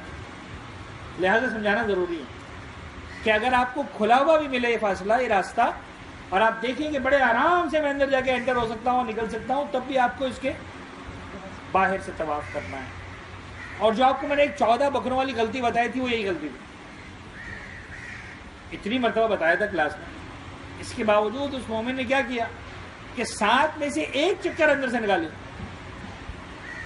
ان کے اہلیہ ساتھ میں تھی, انہوں نے کہا کہ بھئی آپ نے ایسا کیوں کیا, بڑا جو ہوتا ہے طواف کے دوران ہی. انہوں نے کہا اچھا زیادہ شور نہیں بچا, میں باقی جیسا تم کہتے ہو ایسا کر لیتا ہوں. باقی 6 چکر بیچارے نے باہر سے لگائے, 1 چکر اندر سے لگایا, غلط ہو گیا. اب ان کو معلوم تھا کہ غلط ہے, انہیں بتایا گیا غلط ہے, تو پھر کوئی گنجائش نہیں بچتی تھی, کفارے لگانے پڑے. تو یہ والی مسٹیک آپ لوگوں نے نہیں کرنی. ہجر اسماعیل کے باہر سے ہی طواف ہوگا, اندر سے طواف نہیں ہوگا. شاہ زروان کے باہر سے طواف کریں. شاہ زروان کے باہر کا مطلب آپ دیکھیں خانہ کعبہ کے ساتھ یہ جو دیوار ہے, ترچھی دیوار جو باہر نکلی ہوئی, یہ تقریباً 1.5 سے 2 فٹ باہر ہے, اچھی خاصی باہر. اس دیوار کا نام ہے شاہ زروان. یہاں پر یہ دیوار ادھر نظر آ رہی ہے, پھر خانہ کعبہ کے دروازے کے نیچے سے ہٹا دی گئی ہے, آگے سے پھر یہ دیوار شروع ہو جاتی ہے, اور تقریباً چاروں طرف یہ دیوار موجود ہے. دیٹ از کالڈ شاہ زروان. اس کے باہر سے طواف کرنا ہے. ایکچولی اس کے پیچھے راز یہ ہے کہ خانہ کعبہ کی تاریخ میں خانہ کعبہ کو کئی مرتبہ مسمار کیا گیا, کئی مرتبہ بنایا گیا. پیغمبر کے دور سے پہلے جب آخری مرتبہ بنایا گیا تو قریش مکہ نے اس کعبے کی دیواروں کی لوکیشن کو چینج کیا, اپنی جگہ سے تھوڑا سا اندر کر دیا, اور وہ اتنا ہی اندر کیا جتنا شاہ زروان باہر ہے. تو پھر فرمایا گیا کہ صاحب واجب ہے کہ خانہ کعبہ کے گرد طواف کرو. تو اب اردو زبان کا جملہ ہی بنتا ہے کہ صاحب خانہ کعبہ کا طواف کرنا ہے, خانہ کعبہ میں طواف نہیں کرنا. اگر آپ شاہ زروان پر چل رہے ہیں تو ایکچولی آپ کعبہ میں طواف کر رہے ہیں, کعبہ کا طواف نہیں کر رہے ہیں. یہ جو شاہ زروان ایک زمانے میں اس پر پلیٹ فارم تھا, جیسے ایک سیڑھی کا اسٹیپ ہوتا ہے ایسا تھا, تو چلنا بڑا آسان تھا. اس کے اوپر خالی پڑا ہوتا تھا, لوگ چل لیتے تھے اوپر ہی. اب اس مسئلے کے پیش نظر اس دیوار کو ترچھا بنا دیا تاکہ کوئی چل نہ سکے. تو یہاں تک تو معاملہ سالو ہو گیا, لیکن اب 2 انتہائی اہم بات, بلکہ ایک انتہائی اہم بات جو دونوں سے متعلق ہے, شاہ زروان بھی اور ہجر اسماعیل بھی, اور وہ یہ کہ خانہ کعبہ کے طواف کے دوران آپ کا پورا بدن خانہ کعبہ سے باہر ہونا چاہیے. لہذا فرض کر لیں طواف کے دوران آپ کعبے سے اتنا نزدیک ہو گئے کہ آپ کا ہاتھ خانہ کعبہ کی دیوار پہ لگ رہا ہے, تو آپ کے پیر اگرچہ شاہ زروان سے باہر ہے, باقی آپ کا دھڑ بھی شاہ زروان سے باہر ہے, لیکن آپ کا ہاتھ کعبے کے اندر چلا گیا, اجازت نہیں ملے گی, طواف باطل ہو جائے گا. لہٰذا یوں سمجھ لیجیے کہ طواف کے دوران آپ کو کعبے سے دور ہی رہنا ہے. طواف مکمل کرنے کے بعد ہی آپ کو خانہ کعبہ کے پاس آنا ہے, اس سے پہلے نہیں آنا. اس کا بھی بطور خاص خیال رکھنا. اسی طرح ہجر اسماعیل, یہ دیوار اتنی چھوٹی دیوار نہیں, اتنی اونچی دیوار نہیں ہے, تقریباً 4.5 فٹ 5.5 فٹ کی دیوار ہے. تو بعض اوقات آپ کیا کرتے ہیں, اتنا نزدیک پہنچ جاتے ہیں کہ آپ اس کے, اور جو پاکستانی مزاج, خاص طور مومنین کا مزاج تبرکن بوسہ دینے والا, نزدیک پہنچ گیا چلو جلدی سے, وہ بوسہ دینے کے چکر میں آپ نے ہاتھ جو ہے وہ اندر کر دیا, یا ہجر اسماعیل کے اوپر آپ نے ہاتھ رکھ دیا, تو اس دیر کے لیے آپ کا بدن تو باہر تھا ہجر اسماعیل سے, لیکن آپ کا ہاتھ ہجر اسماعیل کے اندر چلا گیا, تو وہ خود بخود آپ کے طواف کو باطل کر دیتے.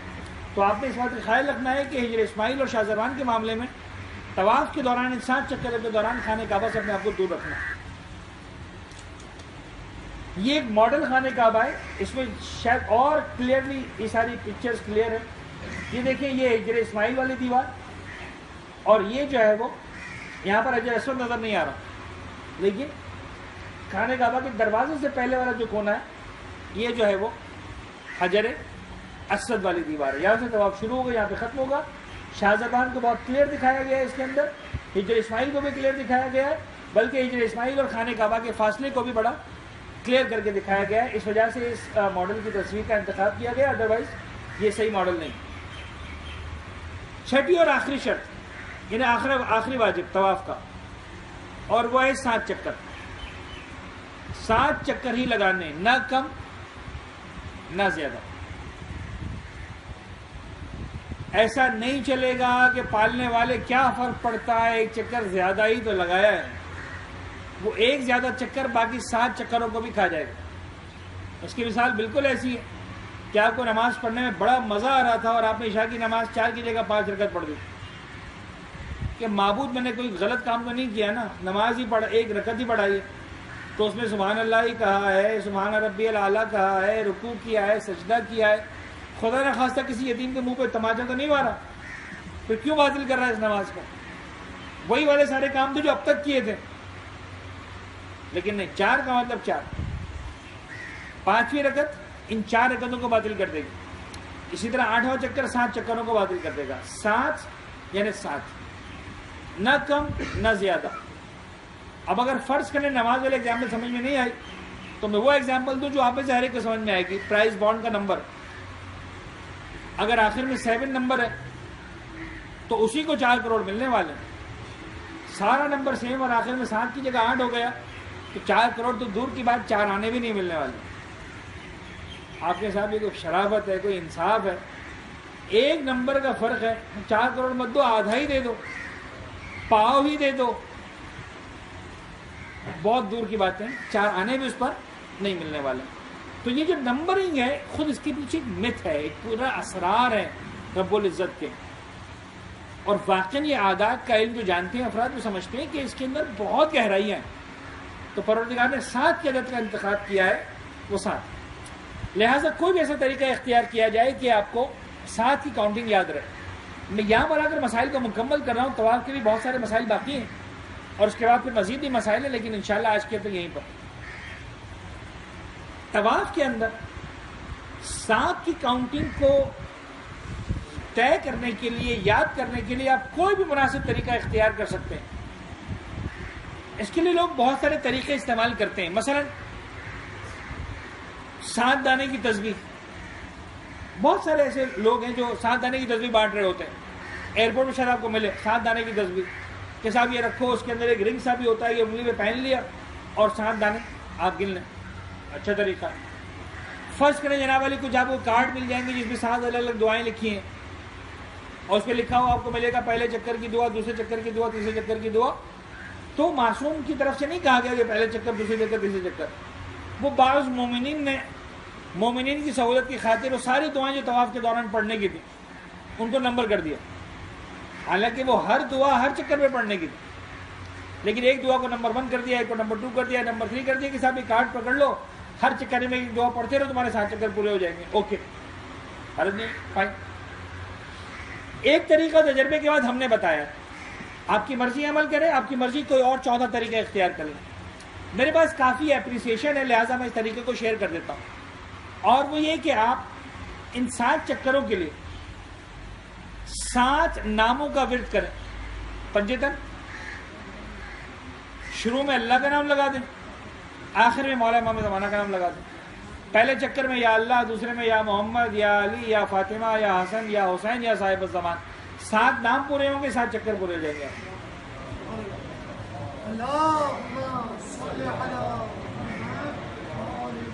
اچھا, اس طریقے کی ایک بیوٹی ہے.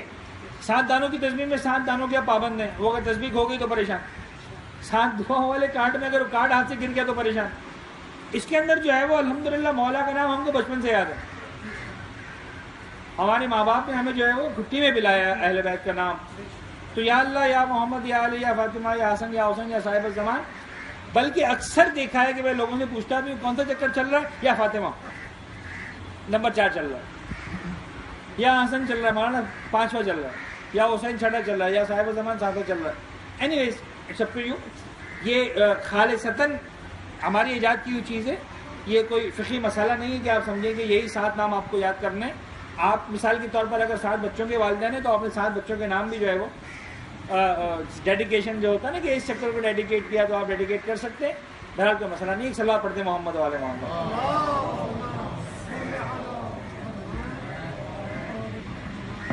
حضرت گرامی, وقت تقریباً مکمل ہو گیا. آج اس مسئلے پر بات کو آگے مکمل کرتے ہیں. بس حضرت گرامی, کل کی رات شاید مصائب نہ پڑھ پاؤں, اس لیے کل کی جو شب ہے وہ ہمارے مولا اور آقا ہمارے 8ویں امام سرکار امام علی رضا علیہ السلام غریب خراسان کی ولادت باسعادت کی شب ہے. شاید ہم مصائب نہ پڑھ پائیں کیونکہ مزاج یہ ہے کہ اہل بیت کی خوشیوں میں خوش اور باقی جو ہے وہ اہل بیت اطہار کے مصائب کا تذکرہ. تو میں ایک جملہ جو اصولاً کل آنے والا ہے وہ آج پڑھ دیتا ہوں. ذکر مصائب بھی ہو جائے گا, شاید ایک توجہ بھی آ جائے. صفا مروہ کی صحیح مسائل پڑھیں گے. اب کہا جاتا ہے کہ صاحب راز یہ ہے کہ ایک عورت تھی, ایک ماں تھی جو اپنے بچے کے پانی کے لیے صفا اور مروہ کے درمیان چل رہی تھی, پانی ڈھونڈ رہی تھی. اسماعیل تڑپ رہے تھے, بلک رہے تھے, ایڑیاں زمین پہ رگڑ رہے تھے, اور ماں جو ہے پانی کی تلاش کر رہی تھی. تو کبھی صفا سے مروہ جاتی تھی, مروہ سے صفا آتی تھی. عزیزان, میں صرف ایک سوال کر رہا ہوں اور آپ کو سمجھ میں آ جائے گا کہ مصائب کا راز کیا ہے اس کے اندر. اور علماء نے اس بات کو لکھا ہے, لہٰذا اس بات کو آپ کے سامنے پیش کر رہا ہوں. کیا واقعاً ماں جو ہے وہ پانی کی تلاش کر رہی تھی؟ کہ واقعاً جناب حاجرہ پانی ڈھونڈ رہی تھی؟ جواب یہ ہے کہ اگر صرف پانی ڈھونڈ رہی ہوتی تو سوچ اور عقل یہ کہتی ہے کہ کم سے کم وقت میں پانی ڈھونڈنا ہے, تو جہاں ایک مرتبہ ڈھونڈ لیا وہاں دوسری مرتبہ مت ڈھونڈو, اب کسی اور جگہ جاؤ. جب ایک مرتبہ صفا سے مروہ کے درمیان چل کے دیکھ لیا پانی نہیں ہے, تو پھر مروہ کے بعد شہزادی کو کسی اور مقام پہ جانا چاہیے تھا, پھر کسی اور مقام پہ جانا چاہیے تھا, پھر کسی اور مقام پہ جانا چاہیے تھا. یہ ایک ہی پہاڑی کے درمیان کیوں چل رہی تھی؟ تو بعض علماء نے یہ خیال ظاہر کیا ہے کہ راز یہ ہے کہ جناب حاجرہ مطمئن ہو چکی تھی کہ پانی نہیں ملے گا, اور چونکہ مطمئن ہو گئی تھی کہ پانی نہیں ملے گا تو اس بات پر بھی مطمئن ہو گئی تھی کہ اب میرا بچہ باقی نہیں بچے گا. اور چونکہ اس بات پر مطمئن ہو چکی تھی کہ بچہ باقی نہیں بچے گا, اپنی آنکھوں سے اپنے بچے کو مرتا ہوا دیکھ نہیں سکتی.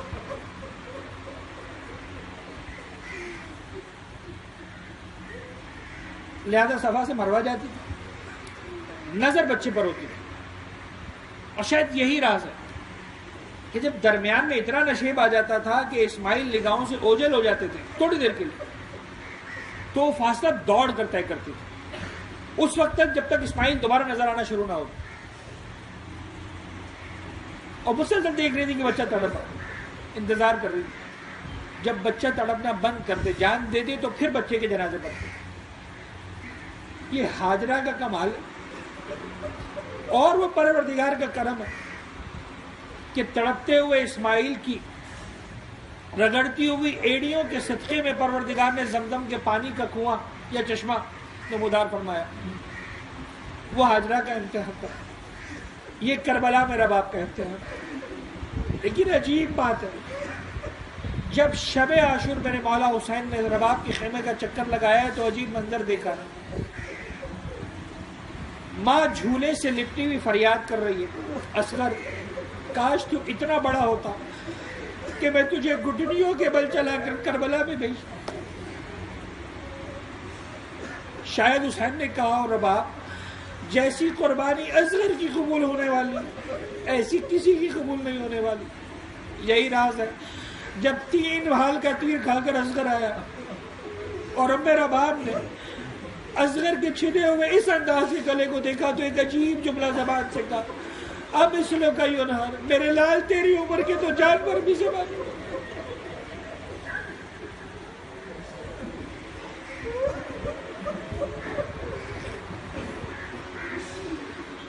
وَسَيَعْلَمُ الَّذِينَ ظَلَمُوا عَلَى مُحَمَّدٍ أَيَّ مُنْقَلَبٍ يَنْقَلِبُونَ.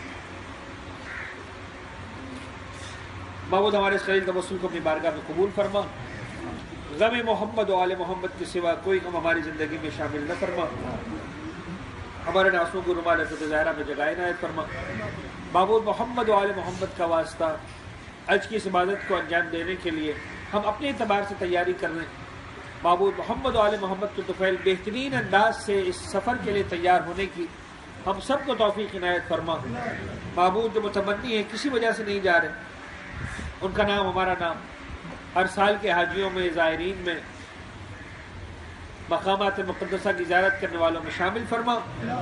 محبوب محمد و آل محمد کی طفیل بیماروں کو شفائے کاملہ عنایت فرما. ہم سب کے رزق حلال و طیب میں کثرت و برکت و وسعت عنایت فرما. زمانے کے امام کے ظہور میں تعجیل فرما. ہمیں ان کے اعوان و انصار میں شمار فرما. حضرت گرامی یہ سیشن مکمل ہوا. اعلانات ہوں گے مختصر سے.